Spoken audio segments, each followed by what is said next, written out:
Capítulo 121. Trabajo de asistente en el sedán de lujo alquilado. Audrey Hepburn y Robert Walters estaban sentados en el asiento trasero, jugando con un elegante auricular inalámbrico tipo gancho para la oreja. Henry se lo había devuelto durante una luz roja, uno de sus pequeños proyectos tecnológicos favoritos. El dispositivo se basaba en el protocolo de transmisión Bluetooth, que se había lanzado al público hacía apenas 2 años. En realidad, aún pasarían 7 años antes de que compañías como Ericsson comenzaran a producir versiones comerciales. Sin embargo, Henry no estaba dispuesto a esperar. De todos modos, esto era solo para uso personal y ni Audrey ni Robert eran lo suficientemente expertos en tecnología como para filtrar el diseño.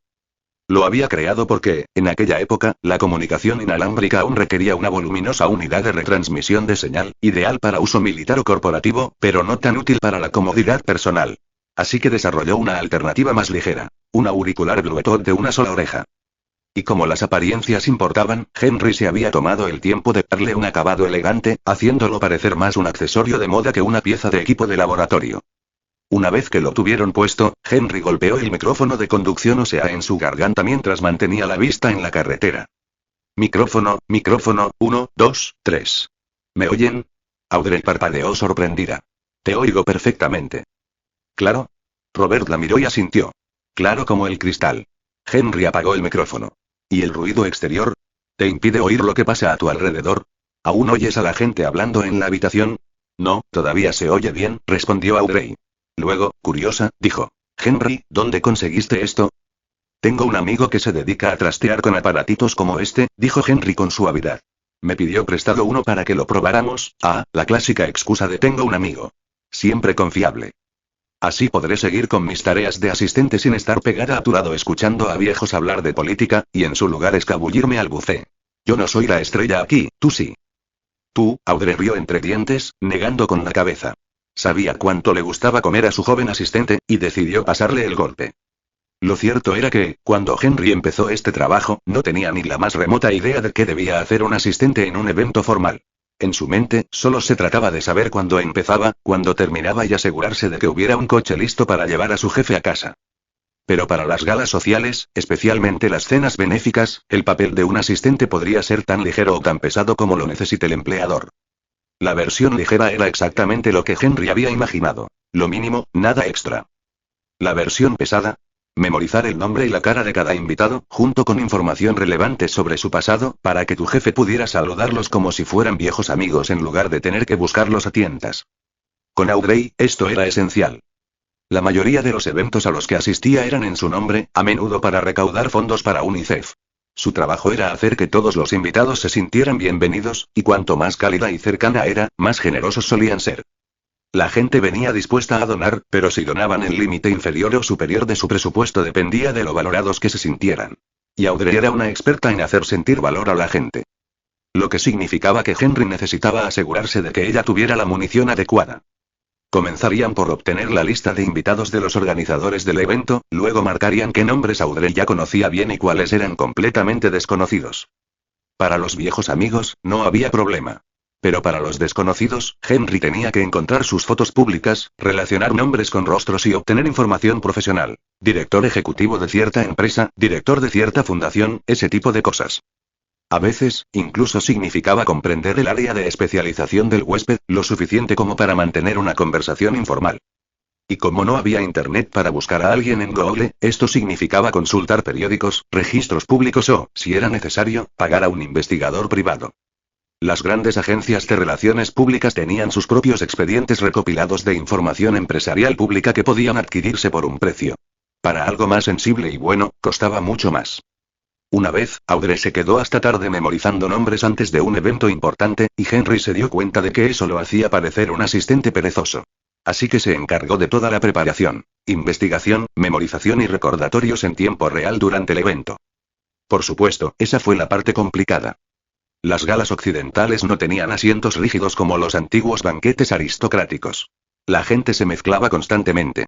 Henry podía situarse detrás de Audrey en la discreta posición de personal, pero a veces lo empujaban para que se acercara y la gente lo confundía con su acompañante. Lo cual se volvió incómodo, especialmente cuando le preguntaron quién era. Después de todo, tenía más o menos la misma edad que su hijo menor. Y con Robert Walters, el compañero habitual de Audrey, presente, Henry tenía aún menos motivos para rondar. Robert disfrutaba de estos eventos y aprovechaba cualquier oportunidad para estar a su lado, lo que hacía que su pequeño trío pareciera demasiado abarrotado. Así que Henry ideó el sistema de auriculares inalámbricos. Ahora podía pasar desapercibido, darle a Audrey cualquier nombre o detalle que necesitara y aún tener tiempo para saquear la mesa de aperitivos.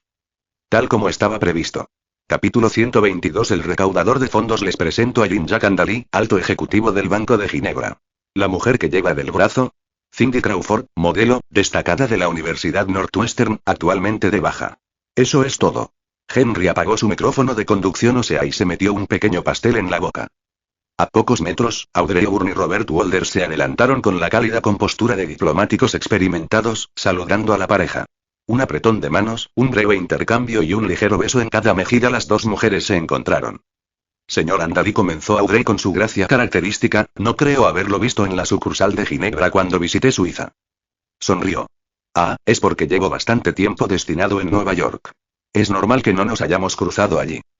Nueva York es, sin duda, un centro vital en el mundo financiero, dijo Audrey con cariño. Estoy segura de que, tras su estancia aquí, su regreso a Suiza le permitirá ocupar un puesto aún más destacado en la dirección del banco. De tus labios a los oídos de Dios. Volviéndose hacia Cindy, la sonrisa de Audrey se suavizó aún más. Señorita Crawford. Inteligencia y belleza en una. Incluso yo de joven la habría envidiado. Cindy rió levemente. Qué amable. Estoy en un descanso de Northwestern, centrada en el modelaje. Pero, sinceramente, tus logros son a lo que aspiro. Me encantaría preguntarte sobre la industria cinematográfica algún día.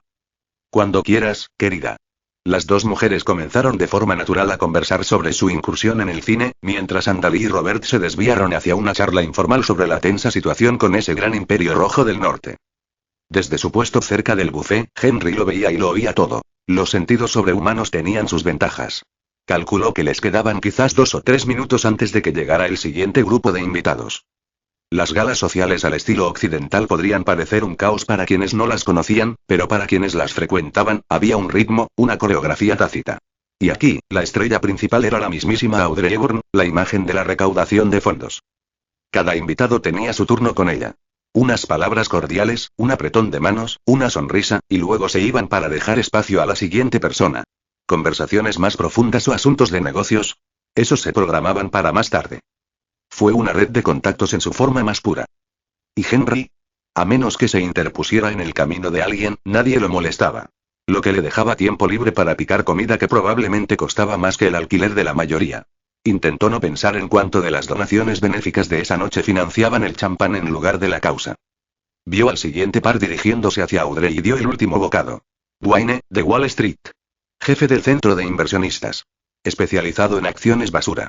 La mujer que lo acompaña, ni idea. Las recaudaciones de fondos semipúblicas siempre atraían a algunos oportunistas.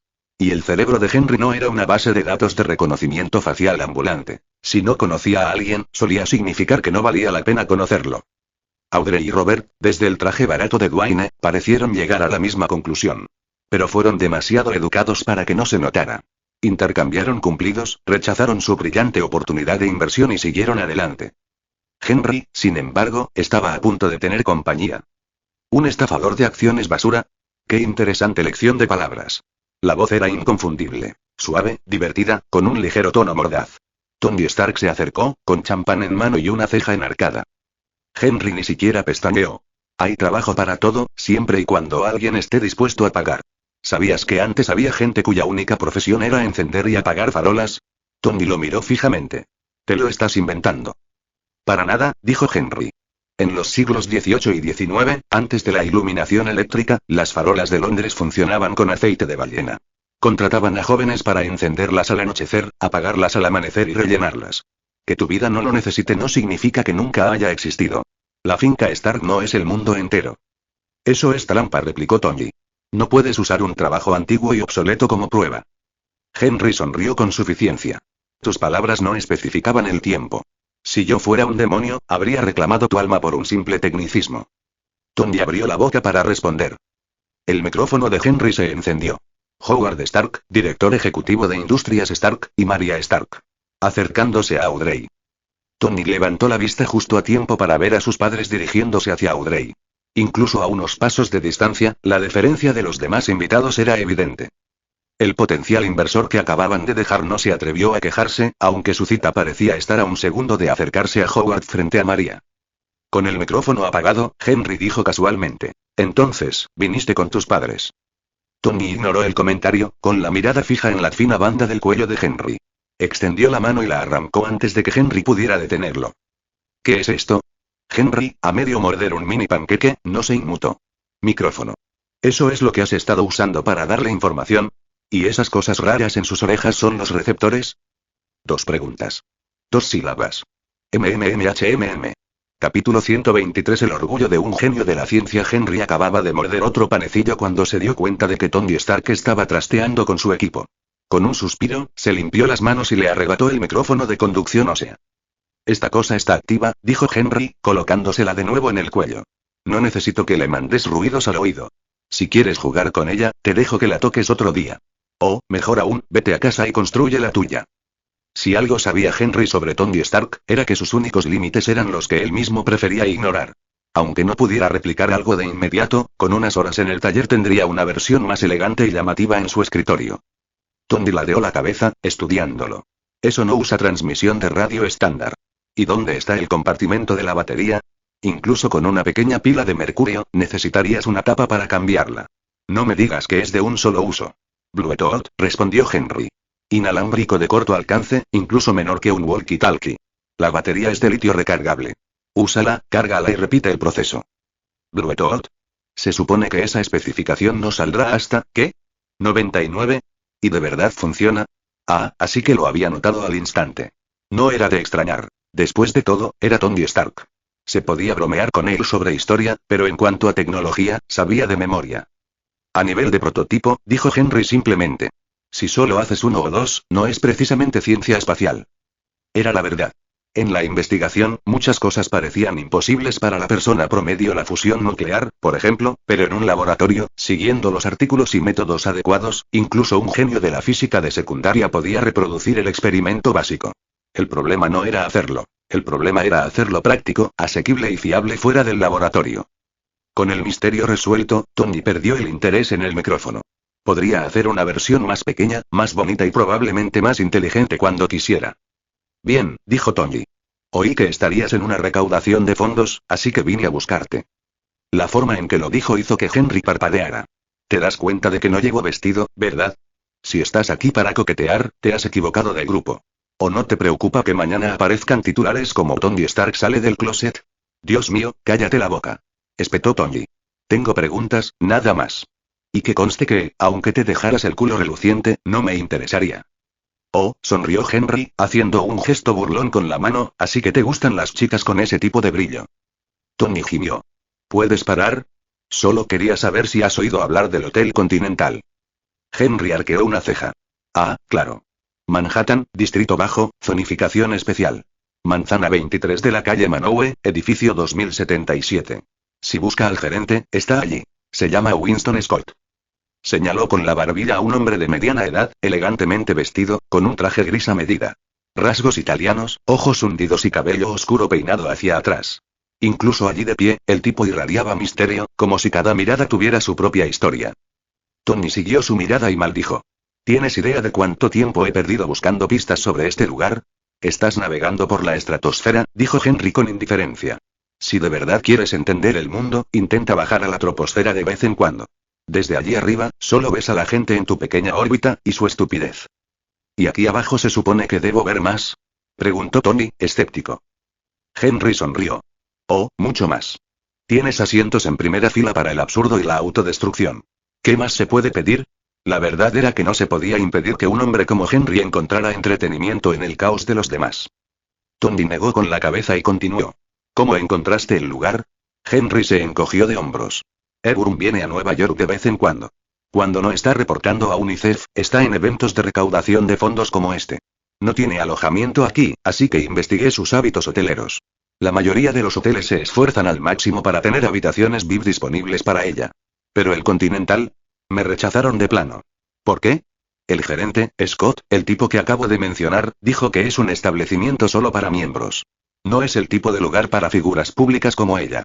Se ofreció a alojarnos en otro lugar, con mejor habitación, descuentos, todo incluido. ¿Y qué te interesa, Stark? No necesitas un hotel en tu ciudad. No me digas que papá te echó. Dios mío, déjalo ya.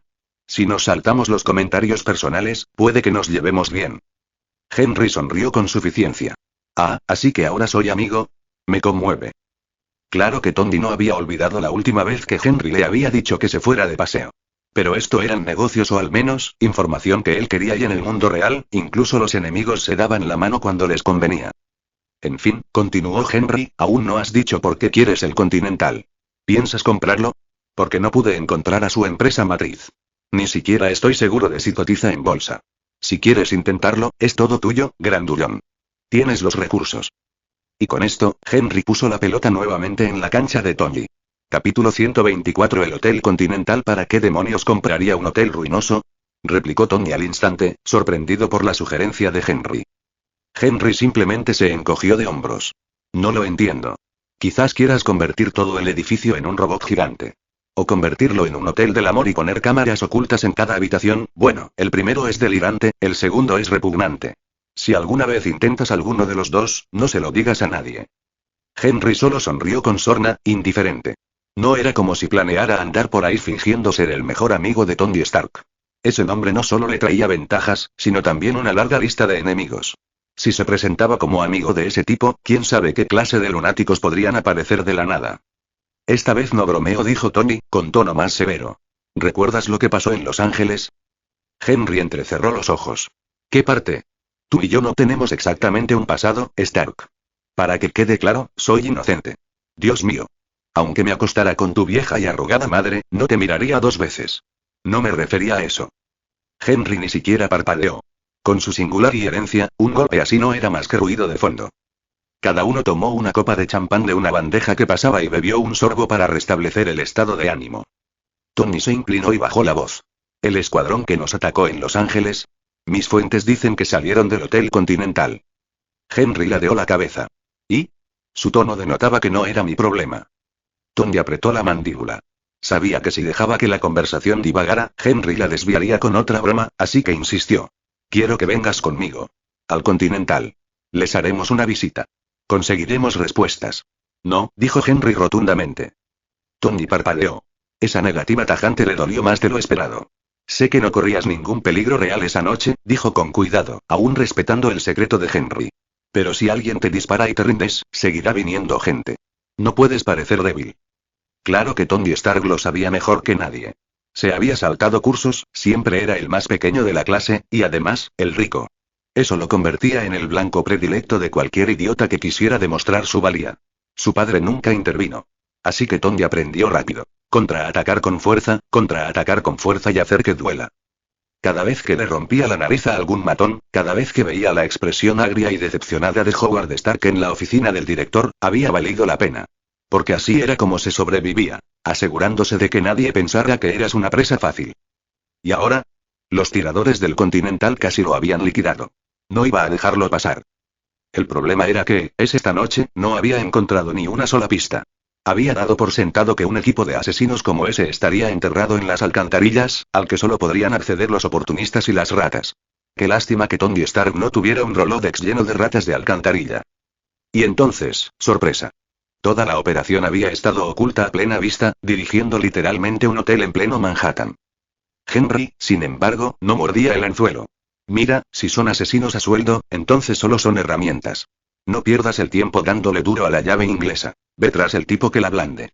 Ya eliminamos a la mayoría de los tiradores que nos persiguieron esa noche. Algunos incluso se quedaron abajo para siempre. Se acabó.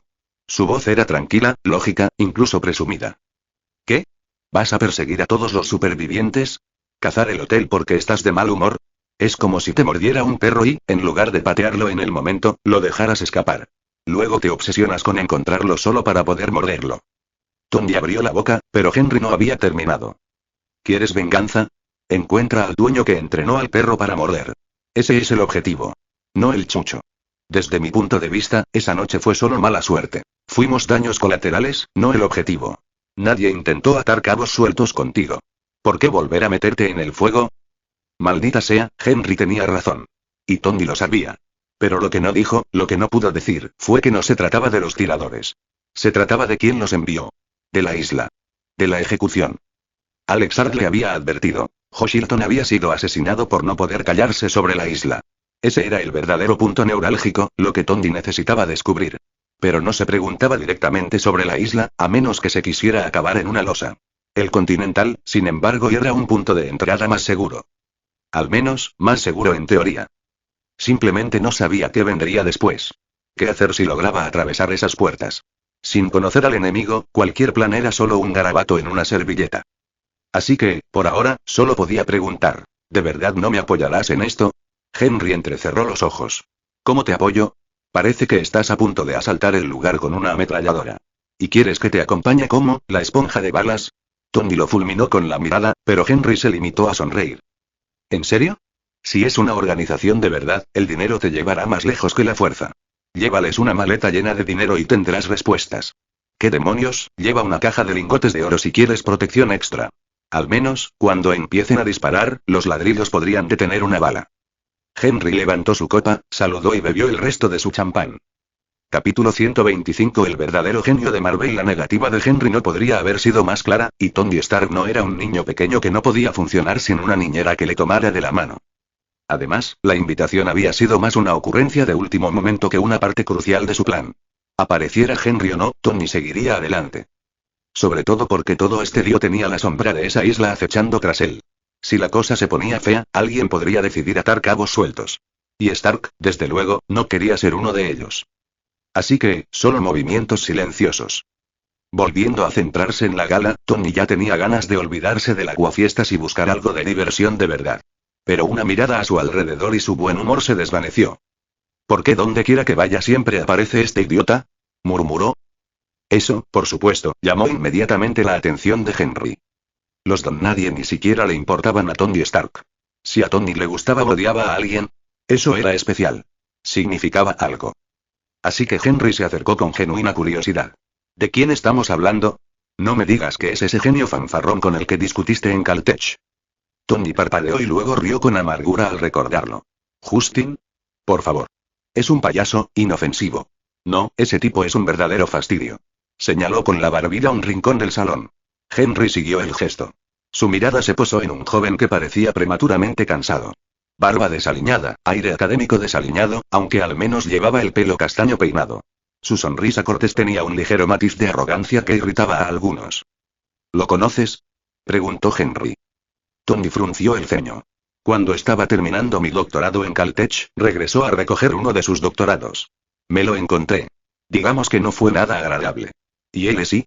Un idiota que se autoproclama genio. Tiene más títulos de los que puedo contar. Digo que solo es un estafador profesional. Se llama Reed Richards. El nombre impactó a Henry como una nota en blanco, y luego hizo clic. En el debate sobre quién es el más inteligente suele dividirse entre dos bandos. Tony Stark o la princesa Shuri de Wakanda. Algunos fans incluso incluyeron a Mapache Cohete en la discusión. Pero en el universo Marvel propiamente dicho, había una respuesta oficial. Líder de los Cuatro Fantásticos. Mr. Fantástico. Reed Richards. Claro, en términos de coeficiente intelectual puro, personajes como Mongel o incluso la propia hija de Richards, Valeria, obtuvieron mejores resultados. Pero en cuanto a logros y desastres, Richards no tenía rival. Su currículum básicamente se reducía a: Paso 1. Romper el universo. Paso 2. Limpiar su propio desorden. Repetir para siempre. Incluso los Illuminati, el supuesto consejo de las mentes más brillantes de Marvel, básicamente eran como Reed haciendo lo mismo a mayor escala. Hacer agujeros en la realidad, taparlos con cinta adhesiva y culpa, y esperar a que el ciclo se reiniciara. Fue el ejemplo más puro del principio rector de Marvel. Un gran poder conlleva errores catastróficos, y luego responsabilidad. Si estuvieras en el universo DC, la persona a evitar a toda costa era Flash, siempre alterando las líneas temporales. En Marvel, era Reed Richards, un generador de desastres ambulante. No es precisamente el tipo que querías como santo patrón. Pregúntale a Hulk. Podría escribir volúmenes sobre lo rápido que Richards traicionaría a un amigo si el cálculo lo exigiera. Henry miró a Tony. ¿Lo llamaste estafador? ¿Tienes pruebas o solo rumores? Honestamente, Henry solo quería saber qué había hecho ese Reed Richards pre-rayo cósmico para enfadar tanto al futuro Iron Man. Solo por información. Definitivamente no porque se muriera de ganas de chismear. No. Para nada. Tony, por otro lado, no estaba dispuesto a proteger la reputación de Reed. Al contrario, disfrutaba de la oportunidad de desahogarse. Con el ceño fruncido, Tony comenzó. Antes de irse del campus, uno de mis profesores me sugirió que lo visitara. Su laboratorio estaba lleno de juguetes llamativos. Debo admitir que algunos eran impresionantes. Los fue enumerando con los dedos. Un robot mayordomo. No un basurero R2, dedos con ruedas, sino un rastreador con orugas, 2 brazos articulados y lentes de cámara en lugar de ojos. Mejor que el brazo mecánico que construí para mi tesis, lo reconozco. Prototipos de levitación magnética. Microbaterías. Un montón de aparatos, algunos terminados, otros no. Admito que tenía curiosidad por saber cómo logró la mitad. Incluso lo inacabado tenía buena estructura. La expresión de Tony se agrió. Pero cuando le hice preguntas, me miró una vez, no, mejor dicho, no me miró para nada.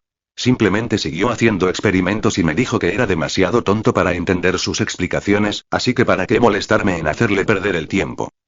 Ah, y escucha esto. Nada estaba a la venta. Ni una sola pieza. Todo estaba demasiado lejos de la ciencia existente como para arriesgarme a revelarlo. Sus palabras. Básicamente me dijeron que podía recorrer el zoológico, pero no podía llevarme un mono a casa. Compraba una entrada, miraba a través del cristal y me iba. Henry contuvo la risa, pero Tony estaba entusiasmado. El tipo se pasó todo el tiempo hablando con su soldador. Ni una sola vez me miró a los ojos. Así que me fui. Después descubrí que era solo él. Todas las universidades por las que ha pasado tienen la misma historia. Exige becas de investigación, se niega a publicar resultados, se esconde tras avances clasificados. Al final, lo echan y le dan un título solo para librarse de él. La voz de Tony bajó a un tono frío y agudo. Cuando la academia dejó de pagar, empezó a perseguir a los inversores de Wall Street. Esperaba que algún rico idiota quisiera comprarles la entrada al sector tecnológico. Quizás sea lo suficientemente brillante como para salir de ahí con un abogado cuando le lleguen las demandas. ¿Y si no? Se burló Tony. Dale tiempo. Estará mendigando en la acera. Y no me dará pena. Tony apuró su vaso y lo dejó sobre la mesa con decisión. Capítulo 126. La diferencia entre los genios. Wow. Henry soltó un largo silbido. Para que alguien dejara una cicatriz tan profunda en el orgullo del futuro Iron Man, Mr. Fantástico debió haber tocado una fibra sensible. Pero también le hizo notar algo más a Henry. Sí, tanto Tony Stark como Reed Richards eran considerados las grandes mentes de Marvel, pero sus arquetipos eran muy diferentes. Elimina la marca de superhéroe. Reed Richards era un científico puro. Tony Stark era un capitalista primero, un científico después. Lo que significaba que la mayor arma de Reed era su intelecto puro, mientras que la verdadera carta del triunfo de Stark era su cuenta bancaria. Así que la trayectoria vital de Reed se reducía a lograr avances, provocar desastres, solucionarlos, repetir. Con aprovechar fondos para la investigación siempre que fuera posible como misión secundaria. Incluso su vida amorosa lo reflejaba. Según una versión de su pasado, Reed solo se casó con Sue porque ya estaba en el equipo, así que, bueno, mejor que quedara en familia. En otra línea temporal, casi la deja por completo, alegando que las mujeres interferían en su investigación. El romance era básicamente un experimento de laboratorio. Henry, desconcertado por la mentalidad de estos sabios científicos, finalmente preguntó.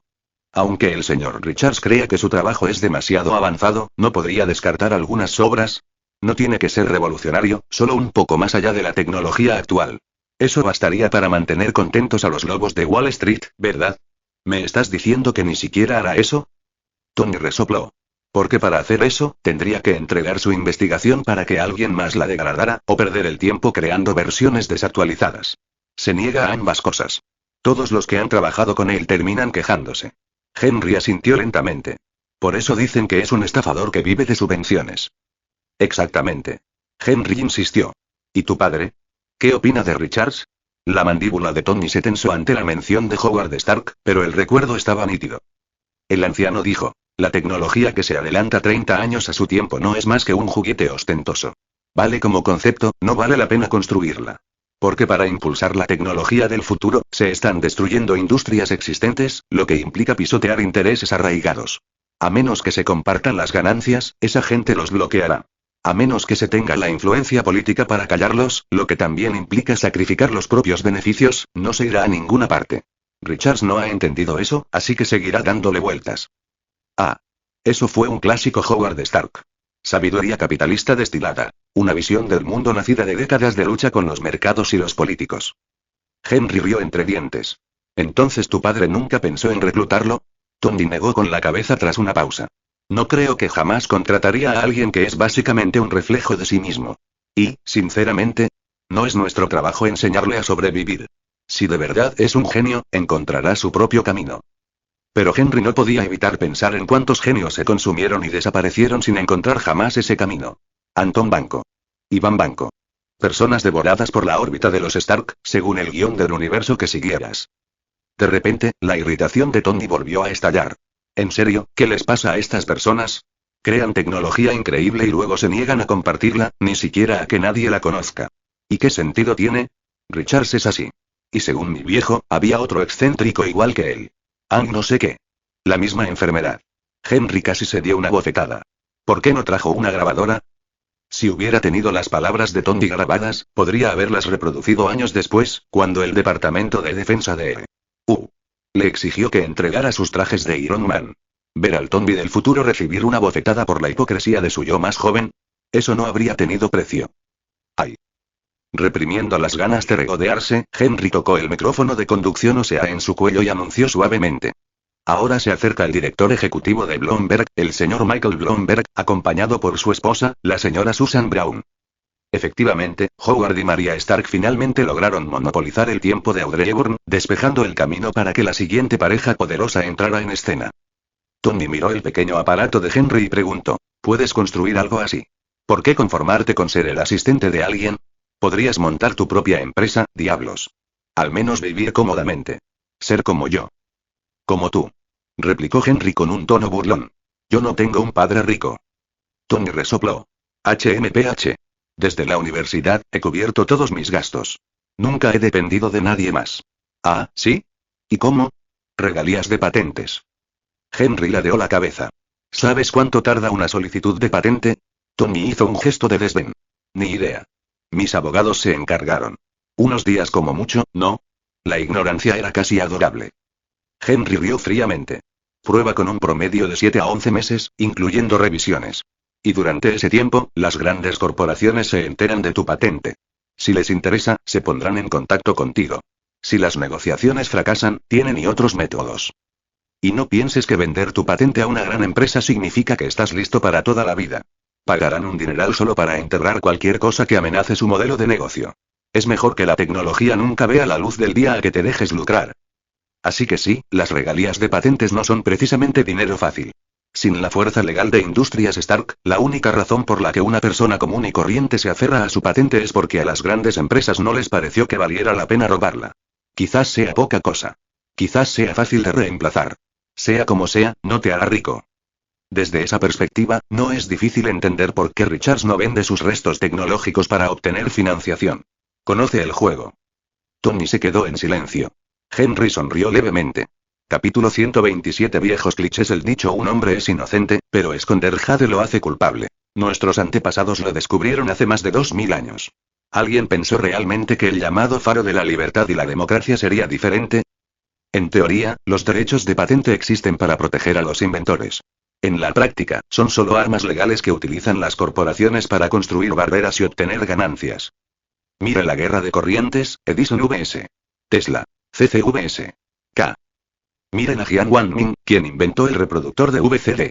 Vio un festín mundial ante él, pero solo pudo observarlo, hambriento e impotente. Fíjese en el caso del japonés Masahiro Hara, inventor del código QR. Solo después de que expirara su patente se popularizó mundialmente. Diablos. Si Henry registrara hoy patentes para las especificaciones de VD+R y de VDR, mañana Philips y Toshiba se unirían inmediatamente para impulsar un formato de VD+R completamente nuevo. Es la misma historia que la guerra de las pilas de combustible de hidrógeno de Japón. Registraron casi todas las patentes principales, construyeron una barrera enorme, y el mundo, colectivamente, se encogió de hombros y siguió adelante. ¿La excusa? Las pilas de combustible de hidrógeno son demasiado peligrosas. Como si las baterías de litio no se incendiaran con la misma violencia. Así que sí, cualquiera que sueñe con presentar un par de patentes clave y jubilarse rico está delirando. Eso sería una novela completamente distinta. Marvel Kryptonian. Empire Builder. Donde el protagonista se pasa el día golpeando a sus rivales hasta la bancarrota. Sé realista. El sueño americano no es tan fácil. ¿Has oído hablar del sesgo de supervivencia? Las historias que celebramos son aquellas en las que la gente ganó. Las que perdieron. Esas tragedias se desvanecen sin dejar rastro, engullidas por la cuneta. Para Henry, esto era obvio. Para Tony Stark, fue trascendental. La visión determina la altitud. Algunos fans del humo bromean diciendo que Mapache Cohete supera a Iron Man, porque Tony nunca vio tecnología alienígena de primera mano. Pero la verdad era más simple. El mundo de Tony lo había aislado. Nunca cuestionó las patentes, porque nadie le explicó su lado oscuro. Para él, los abogados eran como la luz del sol, el aire, el agua. Simplemente ahí, invisibles y libres. Una vez que Henry descifró esa ilusión, el ingenioso cerebro de Tony distinguía rápidamente la verdad de la ficción. Pero las emociones no obedecen a la lógica. A veces, la respuesta correcta simplemente te enfurece aún más. Y ahora mismo, Tony Stark estaba enojado. Miró con enojo al asistente que devoraba los aperitivos. «Entonces lo que dices es que todo lo que tengo viene del apellido Stark». Henry sonrió. «¿Qué más, joven amo? No me diga que cree que el único dinero familiar es una asignación mensual. Cuando heredas Industrias Stark, cuando te sientas en la silla del director ejecutivo, ¿qué es eso, caridad de desconocidos? Y no lo olvides. Una vez pediste prestado un acorazado de verdad a la Marina solo para impresionar a una cita de Hollywood. ¿De verdad crees que fue tu encanto personal, no los contactos de tu padre?» Tony se negó a jugar con juegos semánticos. Fue directo al grano. ¿Y luego qué? ¿Crees que debería desnudarme, salir a la calle y empezar a mendigar si quiero ser autodidacta? Claro que no. Pero pensar así es una tontería. ¿Por qué no depositas tu coeficiente intelectual en un banco y empiezas de cero? Tony se irritó. Si quieres llamar estúpida a una mente genial, más te vale tener un buen argumento. Henry replicó con soltura. Carl Lewis nunca pensó que su talento atlético fuera un error. Pero sin entrenamiento, no habría batido récords mundiales a nivel internacional. El presidente Franklin D. Roosevelt no ganó la Segunda Guerra Mundial por su polio. Lo hizo por cómo ejerció el poder y a la gente. Lo que quiero decir es que tener un don no es algo de lo que avergonzarse. Es cómo lo usas lo que determina si te trae honor o desgracia. La expresión de Tony no cambió, pero su voz destilaba desdén. Ja. Menudos clichés. Miró a Henry como si fuera algo pegado a su zapato. ¿Y tú? ¿Escondiéndote aquí atrás como un asistente glorificado? ¿Te diviertes? Henry rió entre dientes con torpeza. La verdad es que no hacer nada no estaría tan mal en tu caso. Quemar el dinero de tu padre, correr coches, perseguir mujeres, bien. Al menos eso no es malo. Y has oído hablar de la teoría de la circulación económica, ¿verdad? El dinero tiene que fluir para ser dinero. Guárdalo en una bóveda, son solo números. Gástalo, incluso en lujos, y seguirá impulsando la economía. Así que adelante, gasta. ¿Y yo? Con dinero para vivir me basta. No busco casarme con 4 esposas y criar 18 hijos. No necesito un imperio para asegurarme de que no mueran de hambre después de mi muerte. Una voz profunda interrumpió. Si naces extraordinario, ¿por qué conformarte con lo ordinario? Howard Stark. María Stark lo seguía. El rostro de Tony se agrió inmediatamente, pero María lo colocó cuidadosamente en el rol de bandeja ambulante, apilando dulces en el plato en sus manos renuentes. Henry se enderezó cortésmente al ver acercarse a Howard. Tras un rápido saludo, respondió con serenidad. Señor Stark, quien nace extraordinario primero debe aprender a controlarse. Aprender a no abusar del poder. Solo entonces podrá hablar de alcanzar lo extraordinario. ¿Y si alguien dedica todo su esfuerzo a sobrevivir a la primera etapa? Entonces quizás un poco de normalidad no sea tan malo. Howard rió entre dientes. Me gustaría discutir, pero no te equivocas. ¿Así que por eso prefieres ser asistente? Henry parpadeó sorprendido. Howard se tocó la oreja. Este pequeño aparato tuyo es ingenioso. Pero supongo que no aceptarás mi oferta, ¿no? Henry sonrió. Soy un gran admirador de la señorita Eburn. Poder ayudarla me hace feliz. ¿Qué trabajo podría ser mejor? Howard lo observó. El proyecto actual de Eburn es extraordinario. Si le estás echando una mano, ¿no contradice eso tu filosofía de conformidad con lo ordinario? Interrogación de cierre. Solo estoy ayudando a una mujer que admiro y respeto. Si es lo que ella quiere, la ayudaré. Así de simple. Howard asintió lentamente. Objetivos claros, entonces. Mejor que mi hijo, que ni siquiera sabe lo que quiere. Henry se dio cuenta, horrorizado, de que lo acababan de convertir en el hijo perfecto de otra persona. Forzó una risa. Tony, mientras tanto, se relamía con irritación, murmurando entre dientes. Si María no lo hubiera retenido como rehén por la muñeca, habría huido hace mucho. Capítulo 128. Industrias Stark en crisis. En este mundo, Howard Stark todavía estaba vivo. ¿Debería Henry advertirle sobre los intentos de asesinato de Hydra? Solo un idiota lo haría. En primer lugar, no tenía pruebas. En segundo lugar, ni siquiera estaba seguro de cómo moriría la versión de los Stark de este universo. No era como si pudiera hacerse el profeta y acertar. Hablar sin pruebas solo destruiría su poca credibilidad. Y lo peor de todo, ¿qué pasaría si realmente tuviera razón? Eso solo le traería un mundo de problemas encima. Después de todo, la muerte de Howard Stark no fue un ataque aleatorio de la mafia. Fue Hydra corrompiendo a S.H.I.E.L.D. desde dentro. Si revelaba la verdad, los leales a S.H.I.E.L.D. exigirían inmediatamente saber de dónde provenía su información, e Hydra empezaría a buscar filtraciones. Acierta a la primera y felicidades. Acabas de pintarte una diana roja gigante en la espalda, con ambos lados apuntándote. Ni siquiera afirmar ser un vidente místico lo salvaría. Y, si quería ser brutalmente honesto, había una razón más no dicha. Sin la muerte de los padres de Tony, no habría Iron Man. Henry no estaba seguro de si evitarlo era una buena idea. No era como si tuviera un gran plan para preservar la línea temporal o reconstruir el futuro. No le importaba el supuesto bien común. Desde su perspectiva, la vida o la muerte de Howard Stark no cambiaban el balance final de Henry. ¿Qué se suponía que debía hacer? ¿Cobrar una deuda vitalicia? ¿Infiltrarse en Industrias Stark? Eso sería tan inteligente como pararse en el medio de Times Square con un cartel que dijera: «Soy Superman, dispárame si tienes agallas». No era por eso que estaba allí. Henry quería una vida tranquila, no un asiento en primera fila durante el huracán. Entonces, ¿para qué arriesgarse? ¿Para Tony Stark? Apenas se habían visto 5 veces. Solo porque el hombre lo había llamado amigo en broma, ¿se suponía que Henry pensaría de repente que tenían un vínculo épico? Ese era el tipo de delirio en el que la persona que te gusta te mira una vez y te convences de que está enamorada de ti. El mundo no giraba en torno a Henry. Y él lo sabía. Incluso sin Hydra, Howard Stark tenía muchos enemigos. Analicemos la historia estadounidense. Rockefeller, otrora rey del petróleo, se vio obligado a separarse. Carnegie, el magnate del acero, se desmanteló de la misma manera. Estados Unidos podría ser una nación construida sobre magnates, pero cualquier familia que se hiciera demasiado poderosa se veía destrozada. Las leyes antimonopolio no eran solo tinta sobre papel, eran la espada del verdugo. Por supuesto, eso no significó que las familias fueran exterminadas. Simplemente desaparecieron del foco de atención, extendiendo su influencia discretamente tras la cortina.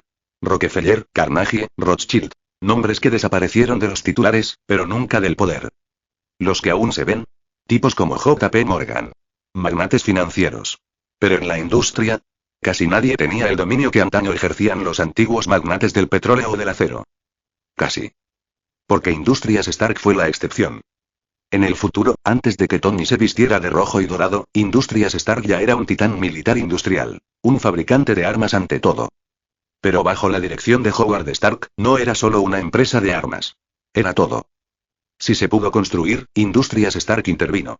Aunque no hubiera una línea de producción, al menos había un laboratorio. Desde la aviación hasta los automóviles, desde la electrónica hasta la energía, diablos. Hasta Hollywood sintió la huella de Howard. El hombre marcaba territorio como un perro levanta la pata. Claro, en nichos específicos, otras empresas tenían raíces más profundas. Boeing en el sector aeroespacial. Lockheed Martin en contratos militares. Ford en automóviles. Intel en chips. Pero Industrias Stark controlaba su propio ecosistema, con las cadenas de suministro bajo su control. Sumando todo esto, ninguna combinación de los gigantes industriales del 2 al 10 podría igualar el alcance de Stark. Howard Stark había convertido el mercado global en una superpotencia y muchos países de segundo nivel. Y para empeorar las cosas, su heredero era hijo único, Tony Stark. Lo que significaba que en cuanto Howard cayera, los lobos caerían. Su muerte desencadenaría un frenesí capitalista comparable al colapso de la Unión Soviética. El festín sería la propia Industrias Stark. ¿Cómo había sobrevivido la empresa tanto tiempo sin ser destruida? Fácil. Howard tenía a los militares a su lado y a S.H.I.E.L.D. a su lado. No solo era un genio, era miembro fundador de la Reserva Científica Estratégica, la organización que luego se convertiría en S.H.I.E.L.D. Con esa protección, ni siquiera los buitres podían hacer nada. Y seamos francos, si Howard alguna vez quisiera el despacho oval, las familias adineradas se verían obligadas a abrirle camino. Podría haber convencido a medio Washington con una sola palabra. Pero incluso la fortaleza más fuerte se derrumba desde dentro. Hydra, integrada en S.H.I.E.L.D., se encargó de ello. El suero del supersoldado robado. Eso fue solo la guinda del pastel. La réplica de Howard fue, como mucho, poco fiable. El propio Hugh dejó claro que la fórmula no llegó a ninguna parte. En resumen, mantener con vida a Howard Stark requeriría que Henry estuviera pegado a su lado las 24 horas del día, protegiéndolo cada hora del día. Incluso si Henry detuviera un asesinato, el accidente automovilístico preparado del soldado del invierno, siempre habría otro, y otro, hasta que la misión tuviera éxito. A menos que Howard entregara Industrias Stark, cobrara y se jubilara discretamente con una pensión, cosa que jamás haría. Howard Stark no. Entonces, ¿por qué Henry debería siquiera intentarlo? No pudo salvarlo. Y lo más importante, no lo necesitó. Esta no era su batalla. Era el inevitable ajuste de cuentas de Industrias Stark. El crisol de Tony. Así como la Unión Soviética estaba destinada al colapso, Howard Stark estaba destinado a caer. Henry ni siquiera era una pieza de ajedrez en ese tablero. Como mucho, podía raspar algunas migajas del borde mientras los verdaderos jugadores se destrozaban. Al darse cuenta de eso, Henry no se sintió culpable por volver su atención a donde debía estar, su empleador. El mundo de Audrey Hepburn ya era bastante caótico por sí solo. Capítulo 129. Una cena privada. Un agudo bip bip bip sonó en el fino reloj que Audrey Hepburn llevaba en la muñeca. Uno de los eslabones metálicos de la correa se iluminó tenuemente. Ella pasó sus dedos sobre él, silenciando la alerta, luego se levantó con gracia y se dirigió hacia la entrada del restaurante. El paje apostado en la puerta entró justo a tiempo, sujetando la puerta de cristal antes de que se cerrara. Su coche ya llegó, señora, dijo con una cortés reverencia. Gracias. Audrey le dio una propina con naturalidad antes de salir. Esperando junto al coche, Henry ya le sostenía la puerta trasera, levantando instintivamente una mano para protegerse la cabeza de un golpe accidental. Suave y discreto, como debe ser una buena asistente. Esta noche, conducía un Volvo alquilado, rumbo a un restaurante francés que Audrey había reservado días antes. La sutil alerta de la pulsera había sido invento de Henry. Nada innovador, solo un transmisor y un receptor configurados para vibrar discretamente. Había probado auriculares bluetooth, pero el alcance era demasiado corto y la configuración demasiado llamativa. A veces, un simple toque era mejor que una conversación. Cuando Henry estuviera listo con el coche, le avisaría. Cuando Audrey lo necesitara, podía llamarlo de la misma manera. Para ella, era solo un pequeño dispositivo práctico. Sin embargo, para cualquiera con ojo de ingeniero, reducir la tecnología para que cupiera dentro de una fina tira de metal en un brazalete era, más que una hazaña casual. A Henry nunca le importó usar su precisión kryptoniana para crear juguetes útiles. Mientras no hiciera alarde de una tecnología siglos adelantada a su tiempo, nadie se daba cuenta, ni le importaba. Henry, dijo Audrey de repente desde el asiento trasero. Sí, señora. Una vez que le entregues el auto al valet, únete a nosotros para cenar. Henry parpadeó. ¿Cena? Señora, ¿no se supone que esta noche es una reunión privada con una amiga? Sabía exactamente quién era ese amigo. Hubert de Givenchy, el legendario diseñador, que había volado desde París solo para verla. Audrey arqueó una ceja con elegancia. ¿No te dije que reservaras una mesa para 3? Henry dudó. Sí, pero supuse que el tercero era uno de los invitados del señor Givenchy. No, dijo con una sonrisa juguetona. El tercer asiento es para ti. Y no te molestes en protestar. Tienes apetito, y el chef prepara una sopa de rabo de buey que te arruinará la vida. Quiero ver tu cara cuando la pruebes. Yo invito la cena, añadió con ojos brillantes. Así que tranquilo, no te descontaré nada del sueldo. Henry esbozó una sonrisa irónica. Gracias, jefe. Sabía que no debía discutir. Las amenazas de Audrey Hepburn sobre descontarle el sueldo eran solo su forma de bromear. Siempre había sido generosa. Su comida y alojamiento eran iguales a los de ella siempre que era posible. Afuera, las calles de Nueva York estaban resbaladizas por la lluvia, con charcos que reflejaban luces de neón y faros de taxis. Los paraguas se mecían en las aceras abarrotadas. La gente corría por el aire húmedo, con los zapatos salpicando el pavimento mojado. Audrey miró por la ventana. El ritmo incesante de la ciudad nunca había sido su favorito, pero nada podía opacar la calidez de reencontrarse con un viejo amigo. Hubert de Givenchy, quien fuera el brillante fundador de su propia casa de moda, era ahora director creativo del imperio LVMH. A pesar de su apretada agenda, había sacado tiempo para cruzar el Atlántico y acompañar a Audrey tras su terrible encuentro con el peligro en África. Al llegar, Henry apartó, le ofreció la mano a Audrey al bajar y le entregó el Volvo a la parca-coches. Juntos entraron al restaurante, un refinado establecimiento francés donde solo se podía conseguir mesa reservando con cuidado. Bonsoir, madame, la saludó cordialmente el gerente, que ya esperaba en la entrada. El señor de Givenchy está dentro. Por favor, permítame acompañarla a su mesa. Henry lo había organizado todo con antelación, dándole al gerente solo los detalles esenciales. El personal estaba capacitado para proteger la privacidad de sus clientes. Nada de hablar con los paparazzi ni mirarse boquiabiertos. En un lugar como este, las celebridades no eran exhibiciones en un zoológico. Eran invitados. En el interior, el restaurante era luminoso y espacioso, elegante sin agobiar a sus comensales. Sin sombras sombrías y efectistas ni un silencio agobiante. Simplemente un lugar donde la gente podía comer, beber y charlar sin alboroto. Tan pronto como cruzaron el umbral, un caballero alto y de cabello plateado se levantó de su asiento con inconfundible gracia. Givenchy dijo Audrey con calidez. Mi querida Audrey. Se abrazaron con facilidad europea, un beso rápido en cada mejilla, antes de que los ojos de Givenchy se dirigieran con curiosidad hacia Henry. ¿Y quién es este joven? Preguntó amablemente. Audrey esbozó una sonrisa traviesa.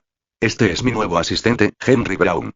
Es un joven extraordinario. Tenía que presentárselo. Henry sintió una punzada de inquietud. Ser presentado ante uno de los gigantes de la moda no entraba en sus planes para una velada tranquila. Aún así, extendió la mano con cortés confianza. Henry Brown, señor. Es un honor conocerlo finalmente. Capítulo 130. Givenchy con la gracia de un caballero, Hubert de Givenchy acercó la silla de Audrey Hepburn y la ayudó a sentarse. Por la forma en que intercambiaron miradas y palabras, no se trataba de la familiaridad casual de antiguos esposos, sino de la calidez radiante de dos personas que aún se miraban como si el amor mismo flotara en el aire. Incluso su contacto visual parecía vibrar con un hilo de conexión. Al observarlos, Henry no pudo evitar pensar en una palabra que aún no existía en esa época: mejor amigo masculino. Claro que, con el tiempo, el término acumularía mucho bagaje. Pero aquí, era perfecto. No un amante, ni solo un amigo, sino algo más profundo, algo intermedio. No es de extrañar que los dos exmaridos de Hepburn se enfadaran con Givenchy. ¿Qué hombre podría ver a su esposa mirar a otro con un afecto tan despreocupado y no sentir un crujido en su interior? Sin embargo, Henry también podía ver el límite. Su intimidad era real, pero se detenía antes del último paso. Bailaron hasta esa línea invisible y nunca la cruzaron. Como el que estaba más cerca de esta tormenta silenciosa, Henry se encontró reflexionando sobre una pregunta clásica. ¿Qué es peor, la traición emocional o la física? ¿Dónde trazan los hombres y las mujeres sus límites? Una vez que los tres estuvieron sentados, llegó un camarero con agua y menús. Pero Audrey los despidió con una sonrisa. Denos una sorpresa. Elección del chef, básicamente. Aún no es común, pero algunos bares y restaurantes permitían que los comensales dejaran la decisión en manos de la cocina. Henry se disculpó brevemente, apartando al camarero. Le explicó con voz queda la delicada barriga de Audrey, no consecuencia de dietas vanidosas, sino de la casi inanición que sufrió durante su infancia devastada por la guerra y años de constantes viajes. Givenchy, por su parte, estaba robusto y saludable, pero con jet lag por haber volado directamente desde París. Henry notó que el chef del restaurante tenía un diploma culinario y un certificado de nutricionista alemán, exhibidos con orgullo en la pared. Confiaba en que sabría qué hacer con la información que acababa de proporcionar. Cuando Henry regresó, Audrey y Givenchy ya estaban enfrascados en una conversación. Apenas te recuperas de lo que pasó, dijo Givenchy con la preocupación grabada en el rostro. ¿Y ahora vuelves corriendo a África? Porque la gente de allí necesita ayuda, respondió Audrey simplemente. ¿Qué otra razón necesito? Al menos descansa unos días, insistió. Pensaba que mi agenda era una locura, compaginando el trabajo de diseño con mi trabajo como director creativo en LVMH. Sin embargo, tú, supuestamente jubilado, estás más frenético que yo. ¿Cuándo fue la última vez que te quedaste en Suiza más que un respiro? La vida no espera, Hubert. Mi tiempo se acorta y aún queda mucho por hacer. El descanso llegará tarde o temprano, pero hasta entonces, quiero dejar todo lo bueno que pueda. Givenchy suspiró. Ay, Audrey. Tu legado ya eclipsa el mío. ¿Y aún crees que no es suficiente? El peso de la mortalidad tiraba de la mesa. Para dos personas de su edad, la pregunta ya no era qué construir, sino qué dejar atrás. La palabra muerte flotaba tácita, amenazando con ensombrecer el ambiente. Audrey se negó a permitírselo. Con un brillo travieso, le dio una palmadita en el hombro a Henry. ¿Sabes cómo conocí a este chico? Givenchy siguió el juego, con la curiosidad en los ojos. No. Fue una historia interesante. Fue Catherine quien nos presentó, dijo Audrey con picardía. Catherine. Rió Givenchy. ¿Y cómo está? Más fuerte que yo, como siempre. Pero escucha esto. Cuando Henry me conoció, dijo. Ah. Es Hepburn. Audrey imitó una mirada abatida con tanta perfección que podría haber sido una puesta en escena. Henry gimió, enterrando su cara entre sus manos. Givenchy rió entre dientes a su pesar. No lo hiciste. Henry suspiró, resignado. Sí. Un amigo no tan cercano en Los Ángeles sabía que admiraba a Hepburn y me convenció con la promesa de una cena privada. En mi emoción, olvidé que hay dos Hepburn en Hollywood. Conocí a la otra primero y quedé en ridículo. Casi termino en el hospital con la nariz rota por culpa de las molestias. Givenchy soltó una carcajada. Ah. Entonces tuve suerte. Cuando cometí el mismo error, mi Hepburn no me reorganizó la cara. La historia de Katharine Hepburn rompiéndole la nariz a Howard Stark de un solo puñetazo era una leyenda hollywoodense. Los soldados de la Segunda Guerra Mundial no lo habían logrado, pero una actriz sí. No existían fotos ni detalles públicos, pero todos sabían que era cierto. Incluso décadas después, los periodistas no se cansaban de preguntar al respecto. La humillación compartida creó una extraña camaradería. En ese momento, Givenchy comprendió por qué Audrey había traído a Henry. No se trataba de una simple cena. Era la oportunidad de revivir una vieja broma a su costa. Ambas Eburn compartían un humor perverso, y sus víctimas rara vez permanecían enfadadas mucho tiempo. Los hombres se relacionaban de forma distinta a las mujeres. Una sola herida compartida o, en este caso, la vergüenza solía ser suficiente. Givenchy observó a Henry de nuevo. El joven llevaba un traje de Armani, respetable, aunque a ojos de Givenchy, cualquier cosa que no fuera hecha a medida era barato. Aún así, percibió algo bajo la tela que le quedaba mal. Conozco a muchos que imaginan a las estrellas e íconos como personas impecables, más grandes que la vida misma, dijo, inclinándose hacia adelante. Cuando la realidad se impone, se desilusionan. A veces incluso se enfadan porque no somos sus fantasías. ¿Y tú, jovencito? Ahora que eres su asistente, Audrey Hepburn, ¿qué piensas realmente de ella? La pregunta fue aguda, casi como una prueba. ¿Givenchy le estaba dando una advertencia sutil? ¿Estaba poniendo límites a la mujer que adoraba? Audrey, por su parte, abrió los ojos con fingida inocencia y miró a Henry con una mirada que podría haber derretido el acero. Se dio cuenta de que no podía esquivarlo. Capítulo 131 sobre la actuación. Henry no tenía intención de eludir la pregunta. Respondió con firme seriedad. Primero, señor, debe saberlo. Trabajé en Hollywood durante unos meses antes de convertirme en asistente de la señorita Hepburn. No como actor de verdad, claro. Solo un extra de fondo.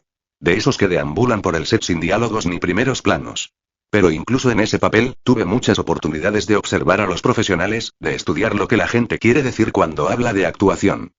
Algunos siguen el método, otros apuestan por la evocación emocional. Otros hablan de teoría de la interpretación, aunque, a decir verdad, suele ser una cuestión de dirección, no del actor en sí.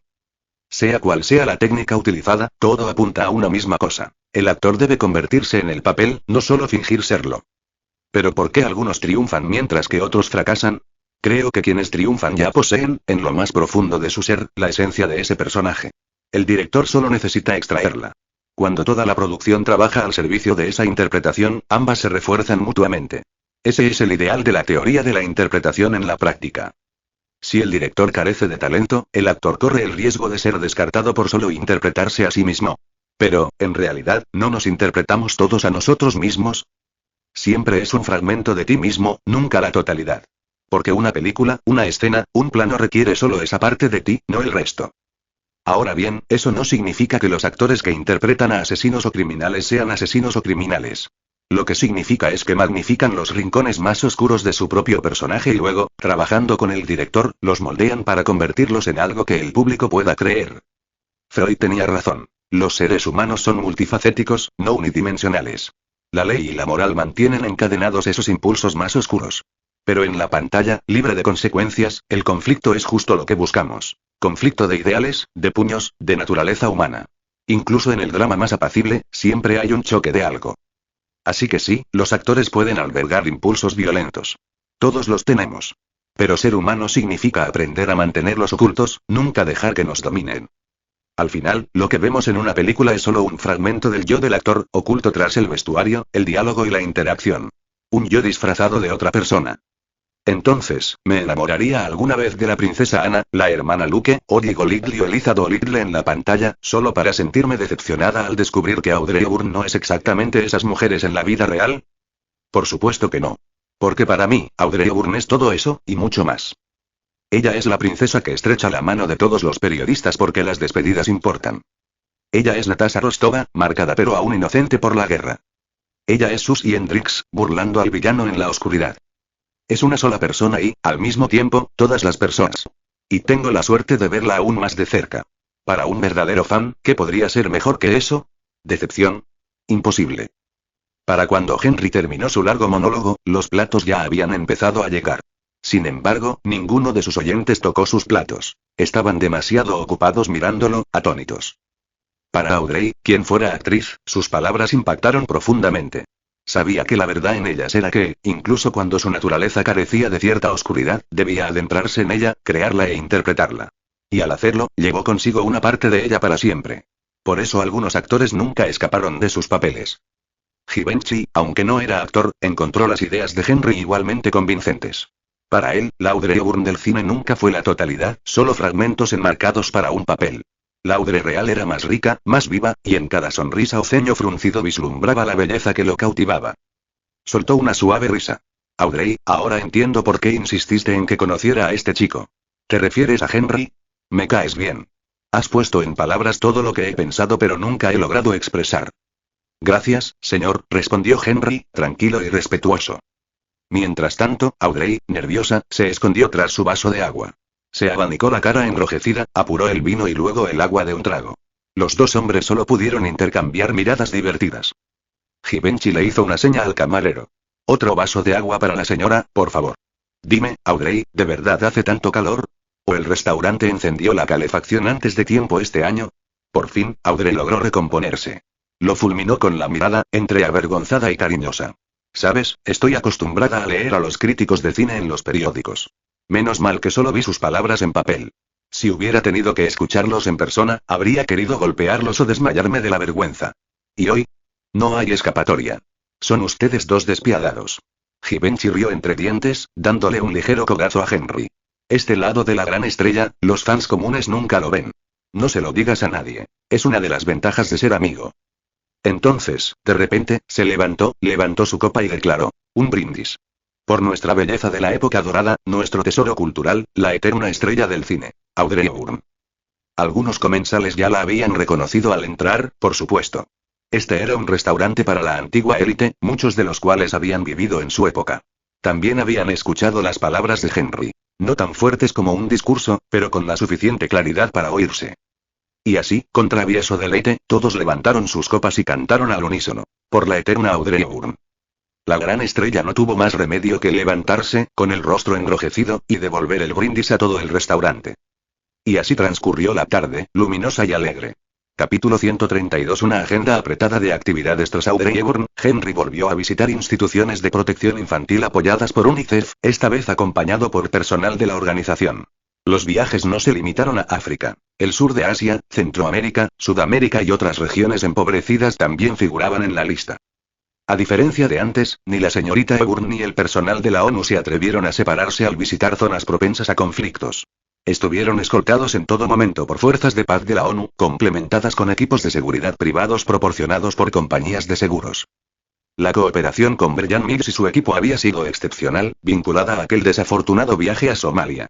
Posteriormente, cada misión contó con la contratación de equipos diferentes. No era por preferencia. La naturaleza del trabajo simplemente exigía flexibilidad. A menos que se firmara un contrato a largo plazo, lo que implicaba pagar incluso por el tiempo de inactividad fuera de África, era inevitable cambiar de socio cada vez. Y las compañías de seguros, como empresarios que eran, nunca pagarían más sin necesidad. Afortunadamente, los requisitos de seguridad de la señorita Hepburn eran relativamente sencillos.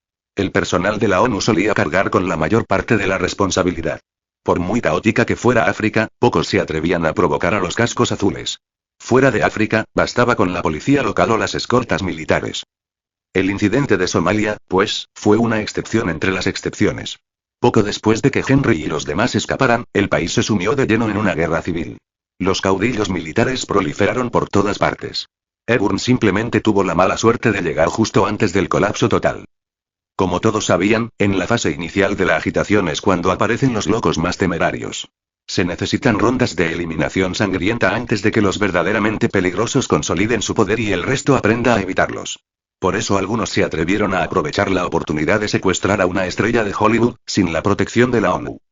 En realidad, las misiones de la ONU eran generalmente confiables, sobre todo en cuanto a seguridad. Después de todo, Hepburn era uno de sus símbolos más destacados. Si algo le sucediera a su marca, sería una humillación enorme. Para las grandes potencias de la ONU, si alguien las avergonzaba, podían simplemente dar un portazo y exigir obediencia. Pero que algunos pequeños caudillos pisotearan la imagen de la ONU. Intolerable. En sus conversaciones discretas con las fuerzas de paz, Henry se enteró de que, poco después de Somalia, las fuerzas de la ONU realizaron ejercicios con fuego real en el sur del país. Irónicamente, esa región se había convertido desde entonces en la zona más estable de una Somalia devastada por la guerra. Por supuesto, una de las principales razones por las que Audrey Hepburn se sentía tan a gusto ahora era el propio Henry. Un hombre que podía volar, a quien las balas no podían dañar. Tener semejante presencia cerca era profundamente reconfortante. En cuanto a su hazaña de elevar una avioneta por los cielos, Audrey apenas comprendía lo extraordinario que era. Si hubiera compartido la historia, alguien podría haberle contado la dificultad que implicaba. Pero Henry nunca le pidió que lo mantuviera en secreto. Ella decidió respetar su deseo, sin revelar ni una palabra a nadie. Cuando se le preguntaba, solo ofrecía respuestas insulsas y formales. Las otras habilidades que Henry había demostrado durante su huida, sentidos agudizados, habilidad para conducir, puntería, quizá despertaron las sospechas de Brian. Pero aún podían atribuirse a talento natural o pura suerte. Nada que mereciera ser analizado. Sea como fuere, la presencia de Henry sin duda aligeró la carga de trabajo de la señorita Eburn. Nunca pensó en obligarlo a hacer un trabajo mayor. ¿Qué podría ser más grandioso que ayudar a UNICEF a brindar ayuda a los niños del tercer mundo? ¿Pedirle que entrara en zonas de guerra y convenciera a los ejércitos enemigos de que hicieran la paz? No, tales milagros estaban más allá incluso de Henry. Ayudarla allí era más que suficiente, mucho mejor que ser un extra anónimo en Hollywood. Quizás simplemente era demasiado capaz. Durante los viajes, Henry se encargaba de la mayoría de las tareas triviales, dejando a Audrey hacer lo que solo ella podía hacer: jugar con niños, posar para fotos e irradiar esperanza. De vuelta en Nueva York, presentó los informes finalizados. Informes que Henry había redactado y que apenas tuvo que editar. Tras unas cuantas rondas, dejó de revisarlos por completo, confiando en que los borradores de Henry eran definitivos. El ciclo se repetía. Viajar, visitar, regresar, informar, asistir a eventos para recaudar fondos, sacar dinero de los ricos y luego partir nuevamente. Henry finalmente entendió la queja de Givenchy de que Audrey Hepburn estaba demasiado loca. Cada viaje de ida y vuelta entre el tercer mundo y Nueva York duraba medio mes o más. Audrey podía completar 2 o 3 viajes de ese tipo antes de descansar brevemente en su casa en Suiza, para luego partir de nuevo. Si el mundo hubiera conocido su agenda, el apodo de reina adicta al trabajo habría aparecido 20 o 30 años antes. Ni siquiera en casa descansaba. La jardinería y la lectura, sus pasiones, le exigían tiempo y energía. Sobre todo la jardinería, que consumía ambas. ¿Y Henry? Él tampoco descansaba. Al fin y al cabo, se había apuntado como chofer. Tenía su propia habitación en la villa. Cuando ella salía, él conducía. Cuando se quedaba en casa, trabajaba discretamente como su asistente. A pesar de su retiro del cine, su teléfono no dejaba de sonar. UNICEF, sus gerentes comerciales, asesores de inversión. En su tiempo libre, Henry también ayudaba con el jardín. Como pasaban semanas o meses entre visitas a Suiza, el jardín siempre requería un mantenimiento intensivo. Estas tareas eran triviales para alguien con habilidades kryptonianas. Aunque evitaba hacerlo todo de golpe. Al fin y al cabo, la jardinería se centraba en el proceso, no en los resultados. Por la noche, Henry incluso se reservaba tiempo para sí mismo. Había trasladado su ordenador de su apartamento de Los Ángeles, que aún pagaba alquiler, y se dedicaba a proyectos de software. Fue en 1991 cuando Linux apareció por primera vez, publicado en grupos de noticias en agosto y subido al servidor FTP de la Universidad de Helsinki en septiembre. Pero en esta nueva era, no era solo un núcleo. Gracias a la colaboración con la comunidad Docker BBS, partes de GNU ya estaban integradas, creando un sistema operativo libre y funcional. El progreso había dado un salto. Bajo el nombre de usuario CK, Henry se unió discretamente al movimiento de código abierto. No podía pasarse el día entero en foros de BBS como otros, pero de vez en cuando introducía un paquete de software en el ecosistema Linux, lo que le granjeó la fama de maestro oculto. Luego, a finales de 1991, una noticia impactante sacudió el mundo empresarial. Howard Stark y su esposa habían muerto en un accidente automovilístico. Capítulo 133. El dilema del heredero. Audrey Hepburn esperaba que Henry se tomara un tiempo para descansar, pero sabía que no podía obligarlo. Si él decidía dedicar toda su energía a apoyar a UNICEF, a ayudar a los niños que lo necesitaban desesperadamente, bueno, ¿quién era ella para decirle lo contrario? Pero las vacaciones complicaron las cosas. En el mundo occidental, la Navidad y el Año Nuevo no eran solo festividades, eran las festividades. Nadie quería pasar la Navidad en un campo de refugiados en África ni en algún país remoto y empobrecido cuando podían estar en casa con sus familias. Audrey lo entendía. Aún así, incluso sin excursiones al extranjero, diciembre en Estados Unidos estaba repleto de actividades. Temporada de recaudación de fondos. A mediados de diciembre, los ricos se mostraron repentinamente muy generosos, no siempre por pura buena voluntad, sino porque las donaciones caritativas significaban exenciones fiscales. Y ningún millonario quería perder la oportunidad de reducir su factura fiscal de fin de año. Audrey, la brillante embajadora de UNICEF desde 1988, no iba a dejar pasar esa oportunidad. Si estos hombres y mujeres no donaban a UNICEF, el dinero solo iría a Hacienda. Mejor alimentar a niños hambrientos y darles un titular sobre su generosidad. Todos ganaban. Además del circuito benéfico, la campaña de Hollywood para los Oscars se intensificaba discretamente. Audrey, como miembro de la academia, tenía obligaciones sociales, aunque centraba la mayor parte de su trabajo en Nueva York en lugar de volar al oeste, a Los Ángeles. Y luego, el 17 de diciembre, todo el país se congeló. Howard y Maria Stark estaban muertos. La noticia estalló como un trueno. El coche de los Stark se había salido de un oscuro camino rural la noche anterior. Lo encontraron a primera hora de la mañana, destrozado hasta quedar irreconocible. Howard y Maria habían desaparecido. En la gala de esa noche, la noticia era el único tema de conversación. Dolor, conmoción, especulación. Todo se arremolinaba. Pero tras las sombrías palabras, Henry podía ver la determinación en cada par de ojos.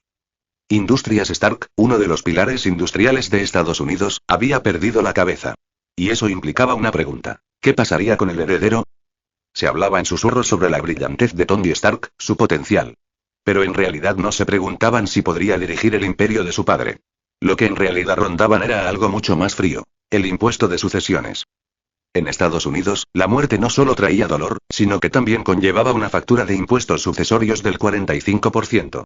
A menos que Howard hubiera preparado estructuras fiduciarias sólidas, Tony estaba a punto de verse obligado a desembolsar casi la mitad del valor de la fortuna de Stark solo para reclamarla. Y no era solo dinero. Eran activos, acciones, propiedades, patentes, todo. Para pagar los impuestos, Tony tendría que liquidar su negocio, rápido. Y cuando uno está desesperado por vender, los compradores huelen la sangre. Podrían adquirir los activos de Stark a precios de ganga, pieza por pieza, hasta que el imperio quedara debilitado o destruido. La alternativa: préstamos masivos. Pero incluso con garantías, eso significaba invitar a los bancos y posiblemente a corporaciones rivales a entrar en las entrañas de Industrias Stark. De cualquier manera, los buitres rondaban el lugar. Nadie lloraba la pérdida de un inventor visionario. Se peleaban por un lugar en la mesa. Audrey intentó no darle demasiada importancia, pero el tema se filtraba en todas las conversaciones de cada recaudación de fondos. Le importara o no, lo oía constantemente. Pero aunque la propia Audrey tenía poca conexión personal con los Stark, no todos en su círculo podían decir lo mismo. Una tarde tranquila en su habitación de hotel, recibió una llamada. La voz cansada del otro lado la incorporó de inmediato. «Catharine, ¿estás bien?» Era Catharine Hepburn. Las dos Hepburn no tenían parentesco de sangre, pero eran amigas desde hacía años. Y Catharine, aunque ella y Howard nunca se habían casado, había compartido con él una compleja amistad de décadas. Catharine suspiró suavemente. Ese es el problema de envejecer, Audrey. Cada día te enteras de que un amigo se ha ido. Te duele, pero después de un tiempo, dejas incluso de llorar. La voz de Audrey se suavizó. Lo siento mucho, Catharine. ¿Hay algo que pueda hacer? Sí, respondió Catharine, casi con energía. Mañana es el funeral. Volaré a Nueva York esta noche. ¿Podrías prestarme a tu joven chofer por hoy? Tony me lo presentó. Sería bueno que el chico estuviera allí, aunque no hable con Tony. Por supuesto, dijo Audrey sin dudarlo. Yo también debería ir. Howard me ayudó más de una vez, y es justo que le presente mis respetos. ¿A qué hora llegas? Voy camino al aeropuerto Bradley. Cuando aterrice, será tarde. Haré que Henry te conozca y organice el alojamiento, prometió Audrey. Catharine soltó una risita forzada, pero agradecida. Confías en ese chico para todo, ¿verdad? Audrey sonrió levemente. Es más capaz de lo que crees. No sé qué haría sin él. Catharine no se demoró. Su vuelo la estaba esperando. Terminaron la llamada con la promesa de hablar más en persona. Audrey colgó el auricular y presionó un pestillo oculto en la correa de su reloj. Momentos después, llamaron a su puerta. «Jefe. ¿Llamaste?» Se oyó la voz de Henry. «Entra, Henry». Entró en la pequeña suite, pulcro y sereno incluso sin traje. Audrey explicó. «Catharine volará esta noche. Me gustaría que la recogieras y le buscaras alojamiento. Mañana asistiremos juntos al funeral de Howard y Maria Stark». Henry parpadeó. «Espera, ¿Catharine recibió una invitación?» «¿Invitación?» Audrey levantó una ceja. «Bueno, pensé que un funeral como este tendría restricciones. Una especie de lista». Casi se rió, pero luego suspiró. «No, Henry. Las invitaciones son solo avisos para amigos cercanos, para decirles cuándo y dónde. Cualquiera que desee presentar sus respetos es bienvenido. Los funerales no son para exclusividad. Son para el duelo». Henry asintió lentamente, asimilando aquello. Diferencia cultural. En su vida anterior, los funerales tenían rituales y reglas rígidas. Aquí, era más sencillo. Aún así, mientras se preparaba para partir, sus pensamientos se detuvieron en la noticia. Howard Stark había muerto. Maria también. Y con ellos desaparecidos, el destino de Tony Stark había comenzado en serio. La línea de tiempo cambiaba poco a poco. Historias conocidas empezaban a chocar con las suyas. Y Henry no podía deshacerse de la sensación de que todo estaba a punto de acelerarse. Capítulo 134. El funeral de Howard Stark se celebró en Richford, un pequeño pueblo del norte del estado de Nueva York. Allí nació y sus padres fueron enterrados, en el modesto cementerio detrás de la iglesia del pueblo. Los Stark nunca fueron realmente una dinastía. No eran Rockefeller ni Carnegie. La línea era delgada, un hijo por generación, y ahora, con la muerte de Howard, solo quedaba su único hijo. Tony Stark podía ser un prodigio en ingeniería, pero en los negocios, aún tenía que demostrar su valía. Las invitaciones oficiales fueron escasas, pero los no invitados aparecieron en masa. La gente se agrupaba en grupos. Cada grupo era un reflejo de la vida de Howard. Bastaba con observar a la multitud para saber con quién se había juntado. El contingente más numeroso y ordenado era el ejército. Filas de uniformes, montones de medallas, medallas de todas las ramas. Ejército, armada, fuerza aérea, infantería de marina. La cantidad de estrellas en exhibición era asombrosa. Si alguien lanzara una bomba en ese cementerio, el ejército estadounidense quedaría paralizado de la noche a la mañana. Luego estaban los de Hollywood. Actores, directores y la panda de reporteros que los seguían. Algunos conocían a Howard de verdad. Otros estaban allí para disfrutar del momento, pero incluso la prensa se portó bien. Cámaras bajas, voces bajas. Parecían más escolares nerviosos que recolectores de basura. Tenían razón. El primer reportero que intentó ser demasiado agresivo fue secuestrado discretamente por un par de soldados y se lo llevaron a rastras. No hicieron falta explicaciones, solo las palabras mágicas. Seguridad nacional. Nadie quería saber cuánto tiempo seguía desaparecido después de oír esas palabras. Henry lo vio con sus propios ojos. Apenas un periodista sensacionalista británico había formulado una pregunta cuando una mano le agarró el cuello. Se desplomó inconsciente, arrastrado como un saco de ropa sucia. Nadie sabía si alguna vez lograría cruzar el Atlántico. Después de esto, todos se comportaron. Henry se mantuvo cerca de las 12 Audrey y Catherine, manteniéndose cerca del grupo de dolientes de Hollywood cerca del frente. La amistad de Catherine con Howard era bien conocida. Nadie se atrevía a apartarla, por muchas celebridades que aparecieran. Audrey y Henry, por extensión, compartieron la atención que ella dominaba. En otros lugares, la élite empresarial y financiera se movía como abejas, zumbando, agrupándose, dispersándose, susurrando al oído. Incluso aquí, entre lápidas e himnos, se estaban sembrando negocios. Y luego estaba el grupo más inquietante, los comandos aulladores. Nadie se acercaba demasiado. La gente los esquivaba, como si temieran contagiarse de algo peligroso. Al frente, una mujer mayor con el pelo corto plateado, con una postura rígida y autoritaria. Peggy Carter, la viuda del Capitán América.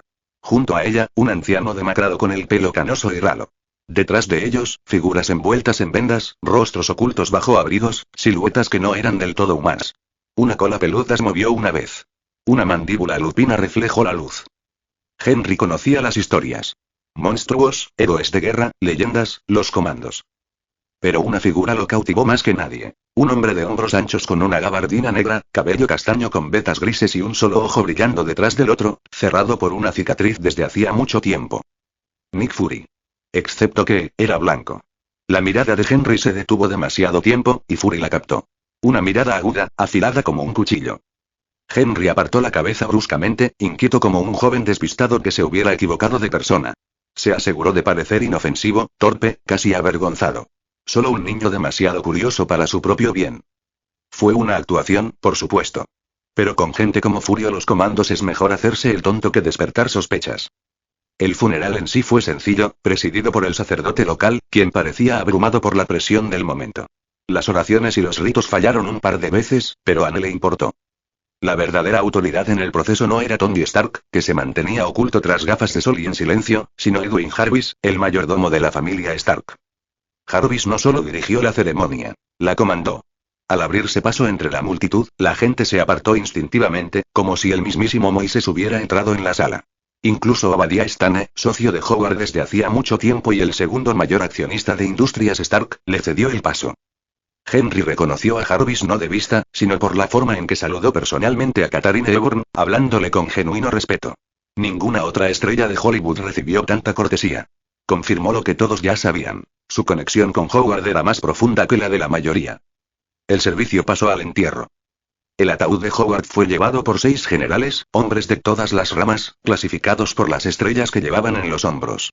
Para el ataúd de María Stark, Tony finalmente dio un paso al frente, con manos firmes mientras soportaba el peso. A su lado, Jarvis, Obadiah Stane, dos amigos de la familia no identificados, y el hombre tuerto de la gabardina. La multitud observaba en silencio. Sin estallidos ni escándalos. No allí. No con los militares acechando y los comandos observando. Aún así, debajo del silencio, los pensamientos de todos seguían el mismo ritmo. La muerte de Howard Stark no fue solo una tragedia. Fue una oportunidad. Como una ballena caída alimentando a innumerables criaturas en las profundidades, la muerte de un titán significó la vida de docenas de titanes más pequeños. Riqueza, contratos, influencia, alguien lo obtendría. Siempre alguien lo obtenía. Y para todos, excepto para su hijo, los amigos de su viuda y el mayordomo que se alzaba como un muro de hierro, la muerte de Howard Stark fue, si no una buena noticia, al menos útil. Capítulo 135. Huyendo. El funeral de Howard y María Stark fue tan solemne como se esperaba. Sin dramas, sin escandalosos herederos perdidos hace mucho tiempo que salieran a la luz pública exigiendo una parte de la fortuna. Para un evento con tanto dinero y poder en juego, el silencio era casi inquietante. Catherine Hepburn hubiera querido hablar con Tony, pero nunca tuvo la oportunidad. No porque lo acosaran simpatizantes o tiburones del mundo de los negocios que rondaban al único heredero de Industrias Stark.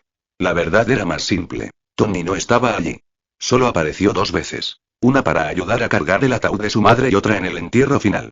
En cuanto el último puñado de tierra cayó sobre el ataúd, desapareció. Henry no se molestó en forzar sus sentidos kryptonianos para rastrearlo. Incluso si lo encontraba, ¿qué haría? ¿Arrastrarlo de vuelta? ¿Regañarlo? No le correspondía. Si Tony decidía quemar las tumbas de sus padres en una espiral autodestructiva, bueno, eso era asunto de familia. No suyo. Al terminar el servicio, Catherine estaba agotada. Ayer volaron a Nueva York a altas horas de la noche. Esta mañana habían empezado al amanecer. Para una mujer de 80 y tantos años, ese horario era abrumador. Buscó discretamente a Edwin Jarvis, le presentó sus respetos y le dejó claro que no asistiría al velorio. Podría haberlo hecho, su amistad con los Stark no era ningún secreto, pero Audrey y Henry no eran familia y ella no estaba dispuesta a arrastrarlos a un lugar al que no pertenecían. Entonces se escaparon. Como para celebrar el momento, el cielo gris de la tarde se abrió con una llovizna, de esas que parecían más de luto que de mal tiempo. Henry abrió un paraguas negro y caminó un paso detrás de las 2 mujeres Hepburn, protegiéndolas de la lluvia mientras se dirigían al coche. Les sostuvo la puerta, luego se quitó la chaqueta húmeda, la sacudió una vez para quitar las gotas de lluvia y se deslizó en el asiento del conductor. Fue entonces cuando la puerta del pasajero se abrió. Henry se quedó congelado. Era un coche alquilado.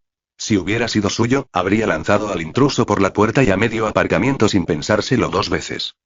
En lugar de eso, Tony Stark se dejó caer en el asiento del pasajero, con las gafas de sol todavía puestas y la voz apagada. Conducir. Se desplomó, hundiéndose en la tapicería, con el mismo aspecto que el niño que había puesto flores en el ataúd de su madre y ninguna en el de su padre. Una pequeña rebelión, quizá, pero dolía verla. Nadie lo culpó por desaparecer durante la ceremonia. ¿Cómo podrían? Ahora era el último de los Stark. Henry abrió la boca, atrapado entre la irritación y la simpatía, pero antes de que pudiera hablar, Catherine se inclinó hacia adelante desde el asiento trasero, con la palma de la mano apoyada suavemente sobre el hombro de Henry. Vamos, dijo en voz baja. Busca algo para comer.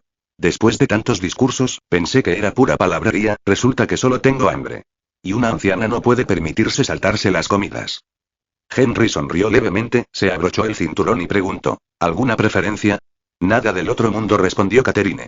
Pero no dejes que me muera de hambre, querida. Sí, señora. Miró a Tony, que parecía dispuesto a apoyar las botas en el salpicadero. Henry decidió no presionarlo. El coche cobró vida con un ronroneo y arrancó. Nadie notó que Tony Stark, el heredero afligido que todos buscaban, estaba sentado tranquilamente en el sedán de alquiler. Henry no estaba dispuesto a volver a Manhattan a toda velocidad. El kryptoniano podía ser casi indestructible, pero los policías de tráfico y las multas por exceso de velocidad seguían siendo un fastidio. En cambio, se detuvo en un restaurante familiar junto a la carretera que olía prometedor para sus sentidos agudizados. Dentro, el lugar estaba casi vacío. Calma de media tarde. Perfecto. Tony pareció querer salir corriendo en cuanto cruzaron la puerta, pero Catherine lo tomó del brazo y lo condujo a una cabina. No se la quitó de encima. Hoy no. Una camarera trajo café a todos, junto con los menús. Catherine pidió primero, tranquila y directa, tarta de melocotón para mí y una hamburguesa con queso para él. Tony no protestó. Simplemente apoyó la cabeza en la ventana y murmuró, hamburguesa con queso. Audrey añadió en voz baja, pastel de manzana. Luego fue el turno de Henry. Un bistec. Salchicha picante. Panqueques con miel. Pollo frito. Tocino. 3 huevos estrellados. Y puré de papas. La camarera parpadeó. Catherine parpadeó. Incluso Tony logró levantar la cabeza lo suficiente para mirar a Henry con una mirada que gritaba: ¿estás bromeando? Solo Audrey permaneció tranquila, sorbiendo su café como si ya hubiera visto ese espectáculo antes. Henry se encogió de hombros. ¿Qué? Sigo creciendo. Tony gimió y se volvió hacia la ventana, sin querer desperdiciar energía en una respuesta. Cuando llegó la comida, las mujeres Euron picaron cortésmente, Tony ignoró por completo su hamburguesa y Henry comió como un hombre que creía en hacer ruido con cada bocado. Como mínimo, el sonido del cuchillo y el tenedor contra el plato fue suficiente para recordar a todos los presentes en la mesa. La vida continuaba.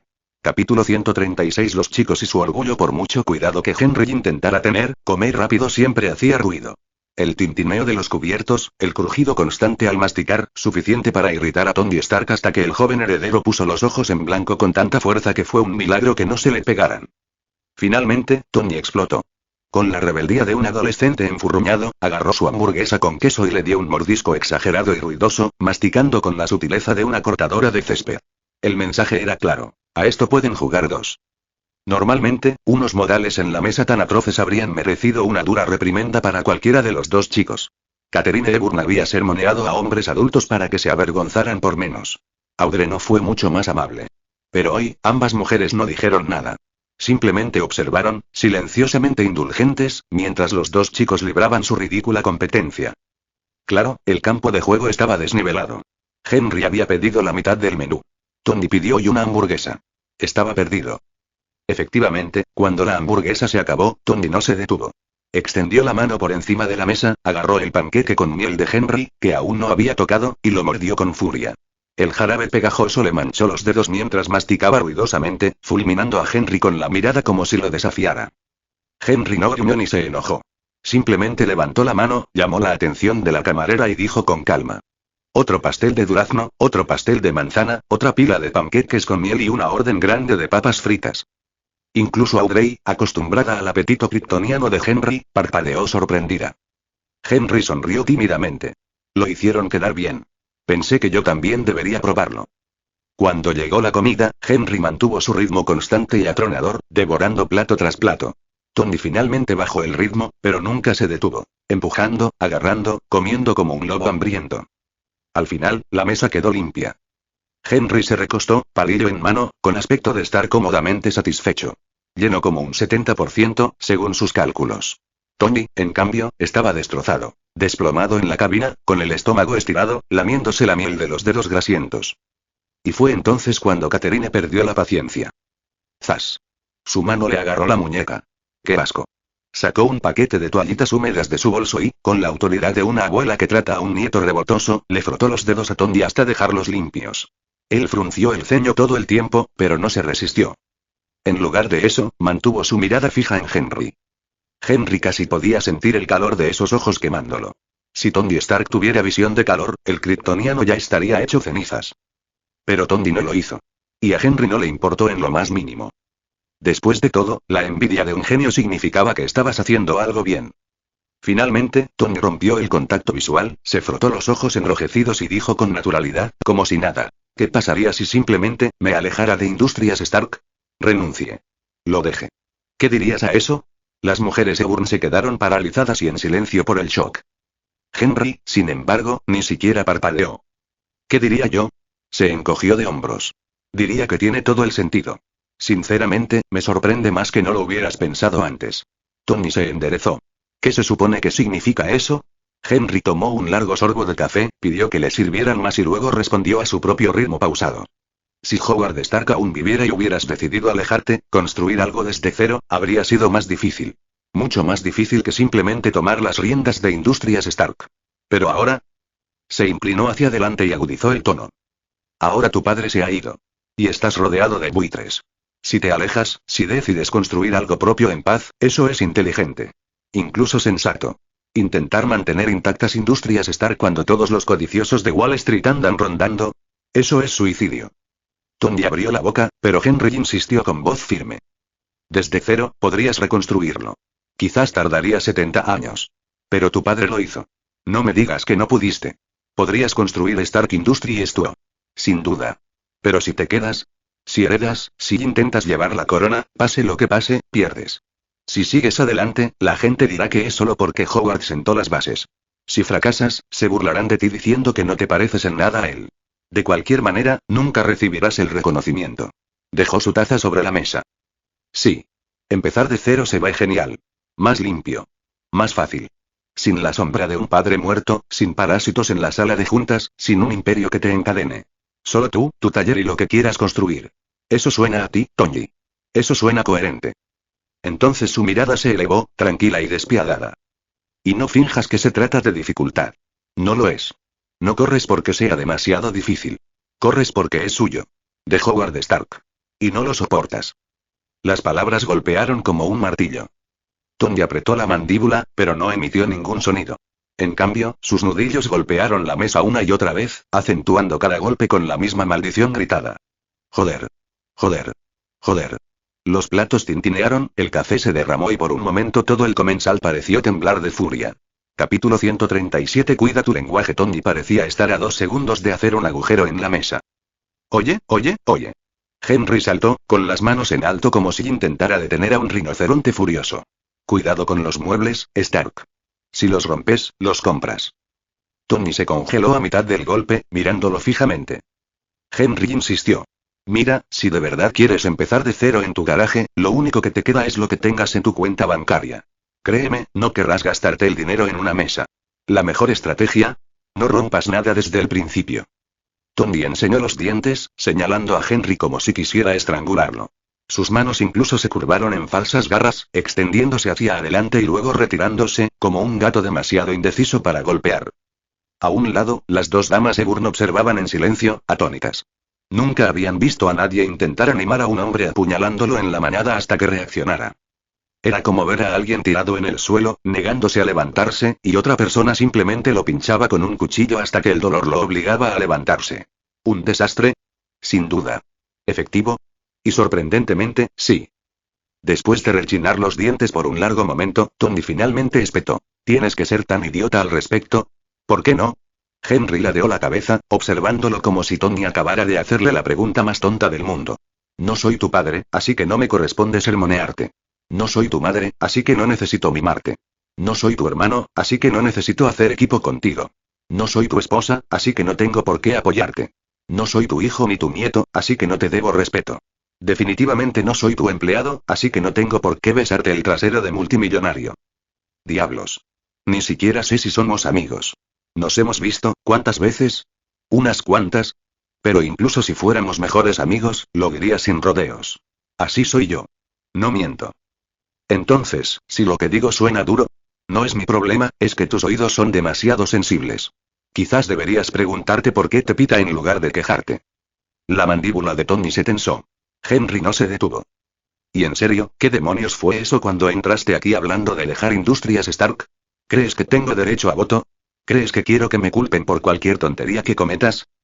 Porque desde mi punto de vista, parece que solo intentas crear un futuro chivo expiatorio. Así, si luego lo arruinas todo, podrás escribir en tus memorias. Oh, era joven y estúpido. Hice caso a mi chofer, pobre de mí. Boom. De repente ya no eres el idiota que hundió Industrias Stark, sino el idiota que confió en el tipo equivocado. Sigues siendo estúpido, sí, pero bueno, no tan estúpido. Las fosas nasales de Tony se dilataron. Parecía a punto de morder algo. Se giró hacia las hermanas Eburn, desesperado. ¿Puedo matar a este tipo, por favor? ¿Solo un poco? Golpe. La palma de Catherine Eburn impactó con fuerza en la nuca de Tony. Cuidado con lo que dices. Henry casi saltó del asiento. Y luego sonrió. La mujer acababa de abofetear con naturalidad el cerebro multimillonario del futuro Iron Man sin pestañear. ¿Reina de Hollywood? Prueba con reina de controlar a Tony Stark. Ni siquiera Howard Stark lo había logrado tan bien. En algún lugar, Thanos estaría celoso. Ni todas las gemas del infinito del universo podrían hacer lo que Catherine Eburn acaba de hacer con una sola mano. Tony agachó la cabeza, con cara de niño regañado. Henry se maldijo por no haber preparado una grabadora de antemano. Esto era puro oro para el chantaje, el tipo de material que podrías usar contra Tony Stark toda la vida. Por desgracia, Audrey Hepburn no se impresionó con la expresión de suficiencia de su asistente. Le dio un fuerte golpe en el brazo. ¿Tienes que hablarle así, Henry? ¿Alguna vez pensaste en ayudar al señor Stark en lugar de insultarlo? Henry se frotó el brazo, poniendo su cara de cachorro más dolido. Jefe, ¿en qué puedo ayudarle? No sé qué hay en el testamento del viejo Stark. Desconozco el funcionamiento interno de Industrias Stark. Sinceramente, sería mejor que le preguntaras a un adivino con una bola de cristal. Sus conjeturas podrían ser más útiles que las mías. Si Tony quiere un consejo de verdad, debería acudir a gente que conozca bien la empresa. No era cobardía, era estrategia. Henry no iba a soltar consejos de negocios a medias y acabar pagando las consecuencias si las cosas se complicaban. Los guerreros del teclado lo sabían mejor. Burlarse de la gente donde es seguro. Nunca dar munición que pueda contraatacar. Tony, por supuesto, se abalanzó en cuanto tuvo una oportunidad. Su rostro volvió a mostrarse petulante, con la voz destilando desdén. ¡Guau! Menuda palabrería para alguien que es prácticamente inútil. Y yo que pensaba que podías hacer cualquier cosa. Supongo que no. Henry se encogió de hombros. Claro que no. Solo soy un chofer barra asistente. En Hollywood, apenas soy un extra. ¿Dirigir una empresa multimillonaria? Está muy por encima de mi nivel salarial. Pero no había terminado. Señaló a Tony con el dedo y se volvió hacia la Seburn. La verdad es que quizá deberíamos dejar a este tipo aquí. Está claro que no piensa con claridad. Si lo dejamos en el coche, todos acabaremos más tontos de tanto oírlo divagar. ¡Zas! Catherine le dio un manotazo a Henry en la mano, fulminándolo con la mirada. Modales. Lo trajimos, así que somos responsables de él. Lo dejaremos en un lugar seguro, como un orfanato. Las monjas lo cuidarán bien. Y no te preocupes, Tony vale más que de sobra sin que dejemos una donación. ¡Ay! Directo al corazón. La presunción de Tony duró apenas 3 segundos antes de desmoronarse. Tengo 21 años. Mayor edad para beber. No soy un niño. Golpe. Otra bofetada fuerte en la nuca. Catherine entrecerró los ojos. ¿Qué acabo de decir? Cuidado con lo que dices. Capítulo 138 Inventario de Industrias Stark. Se suponía que la Navidad en Nueva York sería un evento familiar, con amantes y alegría navideña. No en la Torre Stark. En lugar de champán y muérdago, los pisos superiores resplandecían con luces fluorescentes. Los equipos de contabilidad, impuestos y derecho realizaban turnos maratonianos. Ejecutivos de todas las filiales de Stark habían llegado en avión, cargando con cajas de informes financieros. El edificio parecía menos un imperio tecnológico y más un búnker de guerra. Y en lo más alto, detrás de las enormes puertas de la oficina del presidente, Tony Stark se había encerrado durante 3 días seguidos. Ojos inyectados en sangre, ropa arrugada y un olor que podría dejar inconsciente a un becario de laboratorio. La situación se había agravado tanto que Obadiah Stane y Edwin Jarvis lo empujaron al baño antes de que su cerebro de genio empezara a pudrirse por falta de higiene. Obadiah, con la cabeza calva brillando bajo las luces de la oficina, meneó la cabeza mientras revisaba un montón de balances. Dime que no se ha vuelto loco. El día del funeral, desapareció. Pensé que había hecho otra de sus desapariciones. Normalmente, se necesita un año de súplicas y amenazas para que piense en heredar la empresa. Ahora, de repente, trabaja más duro que cualquiera de nosotros. ¿Qué? ¿Alguien lo cambió por un clon? Jarvis, ordenando el desorden de la oficina, respondió con calma. Si el señor Tony ha decidido asumir su responsabilidad, no está nada mal. Hacienda da 9 meses para liquidar los impuestos de sucesiones, pero la verdad es que no es mucho tiempo. Cuanto antes se oriente, mejor posicionados estaremos. Claro, murmuró Obadiah. Pero este tipo de energía me preocupa. Parece el preludio de una decisión estúpida y espectacular. Una voz interrumpió desde atrás de ellos. ¿Qué clase de decisión estúpida? ¿Cerrar Industrias Stark por completo? Tony salió recién duchado, con la camisa limpia y húmeda adherida a sus hombros y el cabello todavía mojado. Obadiah ni siquiera se inmutó al ser descubierto. Tony, seamos claros. Legalmente, no puedes cerrar ni un solo departamento de esta empresa ni hablar, no puedes tomar ninguna decisión hasta que hayas pagado el impuesto de sucesiones. Si bombardeas Industrias Stark sin cubrir esa factura, no empezarás de cero en un taller. Empezarás hundido en deudas. Tony se encogió de hombros, indiferente. Sí, lo he pensado. Y no te equivocas del todo. Pero lo que tengo en mente no es lo que tú crees. Obadiah gimió, frotándose el pecho como si acabara de caerse de una montaña rusa. Por favor, por el amor de Dios, explícamelo antes de que me des un infarto. Tony tomó unas notas manuscritas y señaló las tumbonas. Siéntate, tío Obie. Si te desplomas, es papeleo para mí. Jarvis, whisky. Que sea triple. Claro, señor. Jarvis se acercó a la barra y miró a Obadiah. ¿Para usted también, señor Stane? Sí. Que sea doble. Y sírvete una también, J. Estamos todos juntos en esto. Tony se dejó caer en el sofá, hojeando sus notas garabateadas. Jarvis regresó con una bandeja de plata, 3 vasos y la botella. Una vez que sirvieron las bebidas, Tony finalmente empezó. Bien. Ambos conocen Industrias Stark mejor que yo. Somos una empresa privada, sin acciones públicas, sin el circo de Wall Street. Precisamente por eso todos los buitres de Wall Street nos tienen en la mira. Obadiah asintió con gravedad. Le advertía a Howard sobre eso. En Estados Unidos, los monopolios no sobreviven mucho tiempo, no sin enemigos que vengan a por sangre. Incluso con el Pentágono de tu lado. Tony lo despidió con un gesto antes de que el discurso se descontrolara. Sí, ahórrate la lección de historia. La cuestión es que, como nos mantuvimos fuera del mercado, la estructura de propiedad está bastante limpia. Industrias Stark ni siquiera es el nombre correcto. En realidad, es el Grupo Stark. Una red de subsidiarias donde ambos tienen participaciones significativas. Pero también hay 2 fundaciones en juego. La Fundación Stark para la Educación y la Cultura y la Fundación de Veteranos de Nueva York. Ambas tienen participaciones importantes. Jarvis respondió con suavidad. La fundación educativa era la forma en que Howard imitaba ciertas y astutas estrategias financieras. Un escudo contra los impuestos de sucesiones. Usted, señor Tony, es el director registrado. Pero las transferencias tienen un límite anual, por lo que una fortuna considerable aún está a nombre directo de Howard. Tony arqueó una ceja. ¿Y la fundación de veteranos? ¿Qué pretenden? ¿Tiene algo que ver con la Asociación Oficial de Veteranos? Jarvis dudó. Algunas cosas seguían siendo clasificadas. Finalmente dijo, no exactamente. Es una organización privada. Su presidenta es la señora Peggy Carter, considerada por muchos como la viuda del Capitán América. Últimamente ha estado buscando un sucesor, planeando su jubilación. Tony se estremeció. Genial. Tía Peggy. Otra mujer imparable a la que no puedo permitirme cabrear. No necesitaba detalles para adivinar las huellas militares que lo cubrían todo. Mejor no librar esa batalla. Simplemente conservar su apoyo y seguir adelante. Tony exhaló, tamborileando con sus notas. En fin.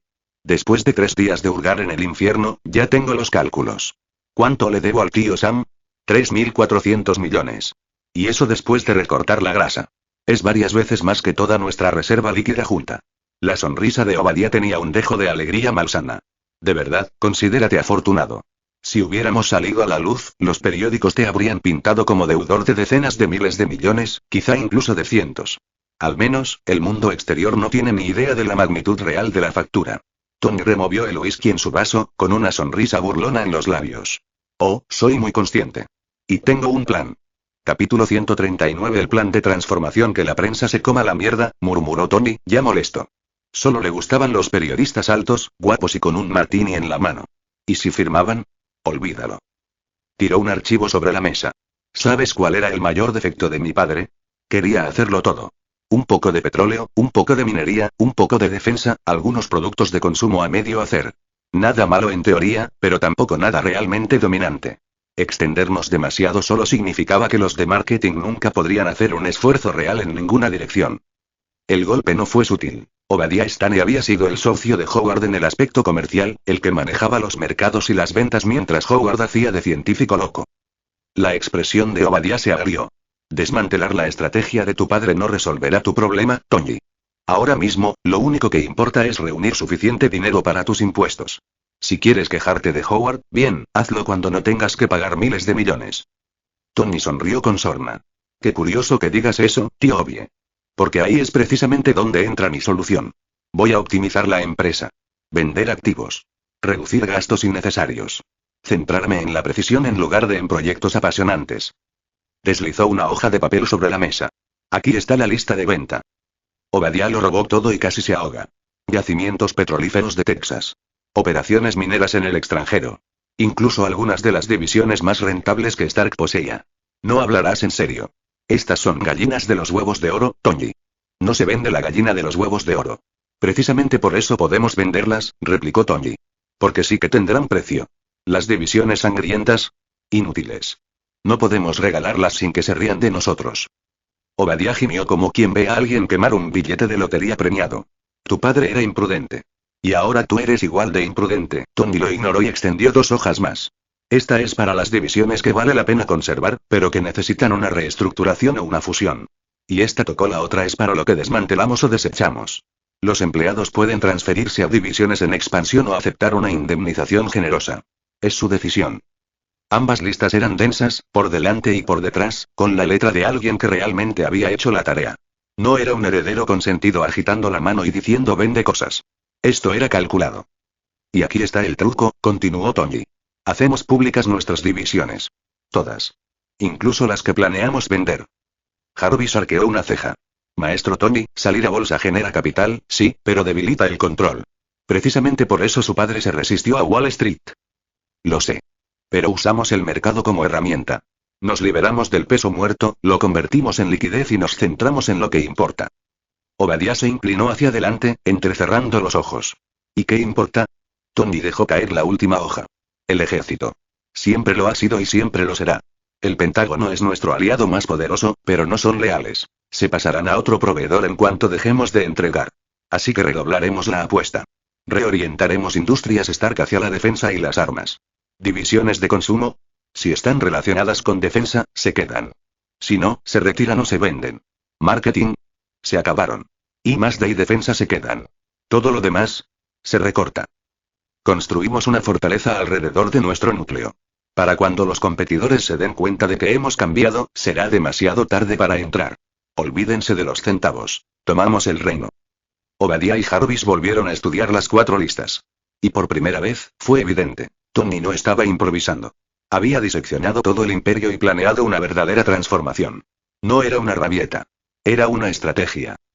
Jarvis habló con cautela. Este cronograma y terminar todo esto antes de la fecha límite del impuesto al patrimonio dentro de 9 meses será difícil. Tony negó con la cabeza. No necesitamos terminar. Solo necesitamos avanzar lo suficiente para pagarle al tío Sam. La reestructuración continúa después. Y en cuanto al control, no se preocupen. Enturbiaremos las aguas. Haremos que sea imposible que los forasteros vean hacia dónde nos dirigimos realmente. Distribuyan las acciones de las divisiones principales de defensa, vinculen a la gente adecuada con nosotros. A cualquiera peligroso, lo atamos a nuestro carro. Miró a Obadiah. Esa parte es tuya, tío Obie. En cuanto se calme el polvo, tus propiedades se convertirán en acciones del grupo. Créeme, valdrá la pena. El rostro de Obadiah se iluminó, la emoción le sonrojó las mejillas. Por fin. Puedo hincarle el diente a una estrategia. Dame una semana. Tendré un equipo y un plan preliminar listos. Bien. Tony se recostó y luego se volvió hacia Jarvis. Teléfono, por favor. Jarvis lo acercó. ¿Te paso? No, ya lo tengo. Tony marcó y, al cabo de un momento, una voz familiar respondió. Rodey. Tony. ¿Cómo está mi soldado recto favorito? Una pausa. Entonces Tony sonrió. Sí, lo sé. Escucha, te necesito. Deja de malgastar tu vida en el frente. Antes, lo llamaban corso. Ahora lo llaman despliegues en el extranjero. Sea como sea, es solo saqueo autorizado. Ven a trabajar para mí. Otra pausa. Tony sonrió con sorna. No digo que te retires. Te quiero como agente de Industrias Stark desde dentro. Si el ejército no me da una rubia con falda ajustada, me conformo contigo. Rodey dijo algo cortante. Tony puso los ojos en blanco. ¿Noticias? ¿Qué noticias? Un momento. Le hizo una señal a Jarvis, quien encendió el televisor de la oficina. La pantalla parpadeó y mostró CNN. El titular se desplazaba por el teletipo. Última hora. El Imperio Rojo se derrumba por una vez. Tony Stark se quedó sin palabras. Él, Obadiah y Jarvis intercambiaron miradas de asombro. ¿El único pensamiento en todas sus cabezas? Hablemos de tiempo. Capítulo 140. La naturaleza de una gala social. La muerte de Howard Stark dominó las noticias durante días. Programas de entrevistas, presentadores nocturnos, periódicos, programas de televisión. Cada titular llevaba su nombre, como si el mundo pretendiera extender esta historia hasta el año que viene. Pero en cuestión de una semana, la atención cambió. Se supo una noticia mucho más importante, que hizo que incluso la muerte de Howard Stark pareciera un chisme del pasado. El 25 de diciembre de 1991, el presidente del Imperio Rojo anunció su dimisión. Al día siguiente, el 26 de diciembre, el imperio mismo se había derrumbado. Para los poderosos jugadores que cubrían el tablero, era un buffet libre. El viejo imperio ni siquiera se había enfriado cuando comenzaron a desmantelarlo, buscando activos, recursos, influencia. Cualquier cosa que pudieran reclamar antes de que se restableciera el orden. Hasta entonces, la región era un auténtico frenesí capitalista. Comparado con eso, Industrias Stark de repente parecía trivial. No inútil, pero apenas merecía la pena el esfuerzo. Como un ala de pollo a medio cortar cuando hay un asado entero en la mesa. Aquellos con suficiente influencia para entrometerse en Industrias Stark ahora encontraban un festín mucho más abundante y fácil de disfrutar. E incluso aquellos sin ese nivel de poder aún tenían formas de aprovecharse del botín del Imperio caído. Naturalmente, la atención se desvió. Industrias Stark desapareció de los titulares como si nunca hubiera importado. Los medios, que antes cubrían la empresa obsesivamente, guardaron silencio. Henry, curioso como estaba, no pudo encontrar ni una sola actualización. Se preguntó, si no hubiera sido por el colapso del Imperio, ¿qué habría pasado con Industrias Stark? Pero la especulación era inútil. Los buitres que planeaban aprovechar la muerte de Howard Stark para paralizar Industrias Stark probablemente estaban berreando en el baño. Nadie esperaba que el Imperio Rojo implosionara tan rápido, ni que sus líderes se desmantelaran voluntariamente. Nadie en su sano juicio ignoraría un premio tan grande solo para seguir acosando a Industrias Stark. Henry había pensado que, con el mundo conmocionado por estos dos grandes eventos, las galas benéficas de Audrey Hepburn podrían haber disminuido un poco su actividad. En cambio, solo se animaron. Una noche, mientras regresaban al hotel después de otro brillante banquete, Robert Wars gimió desde el asiento trasero. No tienen ni idea. Estas galas se están volviendo locas. Todas las conversaciones giran en torno al Imperio Rojo. ¿Qué queda de él? ¿Quiénes lo rodean? ¿Dónde están las grietas? ¿Quién tiene influencia? ¿Quién es débil? ¿Cuántas ganancias se pueden obtener y qué riesgos están dispuestos a correr? Es como si todos estuvieran ensayando para una guerra corporativa, no bebiendo champán para el fondo de UNICEF. Robert no estaba despotricando contra Audrey. La actriz jubilada nunca rehuía escuchar ese tipo de comentarios, pero no era de las que chismeaban. Su verdadero público era Henry, con las manos firmes al volante. A Robert le encantaban estas galas. La oportunidad de codearse con las figuras más influyentes del mundo, codearse con el poder y fingir, por un instante, que pertenecía a ellos. Lo único mejor que vivirlo en persona era presumir de ello después. Henry era un buen oyente. No estaba ahí para sumarse al juego como Robert. Lo trataba como si fuera un teatro en vivo. Ver a los multimillonarios jugar a construir imperios era entretenimiento suficiente. Así que, cuando Robert se quejó, Henry le siguió el juego. Sí, son muy exagerados. La mitad de las veces creo que he entrado en un consejo de guerra en lugar de en una recaudación de fondos para niños. Robert rió entre dientes. Henry, no te sorprendas. De eso se tratan las galas sociales. ¿En serio? Creía que solo eran excusas para que los ricos aburridos comieran, bebieran y cotillaran. Ja. Ni hablar. ¿Crees que la gente que trafica con millones pierde el tiempo en charlas triviales? Ni siquiera las esposas trofeo con vestidos están ahí solo para verse bonitas. Eso es solo superficial. El verdadero juego está debajo. Henry sonrió con suficiencia. Muy bien, señor Insider. Ilumíneme. Tener un público entusiasta animó a Robert. Audrey, sentada elegantemente al fondo, dejó que los dos jóvenes se enfrentaran. Robert se inclinó hacia adelante, animado. Toda gala pública es un centro de networking, así de simple. Con una historia de portada como beneficencia, todos pueden relacionarse sin levantar sospechas. Se hacen tratos, se forjan alianzas, se presentan personas. Es el camuflaje perfecto y como hay tanta gente en la sala, es fácil ampliar el círculo. Incluso alguien con dinero extra puede salir con una nueva oportunidad. Ahora imaginen si todas estas conversaciones ocurrieran en salas de juntas privadas. Una foto filtrada, una lista de invitados impresa en un periódico, y todos sabrían exactamente qué estaba pasando. Malo para el negocio. Pero en una gala, la prensa solo ve champán y lentejuelas. Nunca sabrán ni la mitad de los verdaderos negocios que se están haciendo. Robert sonrió con suficiencia. Incluso las mujeres que crees que son solo un detalle, la mitad se pasan mensajes entre personas que no quieren que las vean juntas. Las que intentan arrastrar a multimillonarios a habitaciones secundarias para divertirse. Eso es decoración. Los verdaderos jugadores no pierden el tiempo así. Henry miró a Hepburn por el espejo. Jefe, sabía todo esto. Ella sonrió cálida, elegante y mordaz. Claro que sí. ¿Crees que soy ingenua? Sé exactamente lo que se dice entre líneas en estas fiestas. Si quisiera, podría presentar a las personas adecuadas y hacer de casamentera para sus pequeñas intrigas. Pero ese no es mi papel ni mi interés. Mi trabajo es recaudar fondos para UNICEF. Y sean cuales sean sus verdaderas intenciones, nadie se irá sin al menos pagar la entrada. Henry se rió entre dientes, al fin comprendiendo. Cierto. Algunos de estos tipos asisten a todos los eventos. Uno pensaría que les apasiona salvar niños, hasta que ves los cheques que firman. Lo justo para parecer respetables, nunca más. La filosofía de Hepburn era simple. Cada uno obtiene lo que busca. Mientras sus juegos no interfirieran con los de ella, no iba a jugar a la policía moral. Henry se recostó, divertido. Los ricos y sus juegos interminables. Para él, era solo otro día de entretenimiento con palomitas.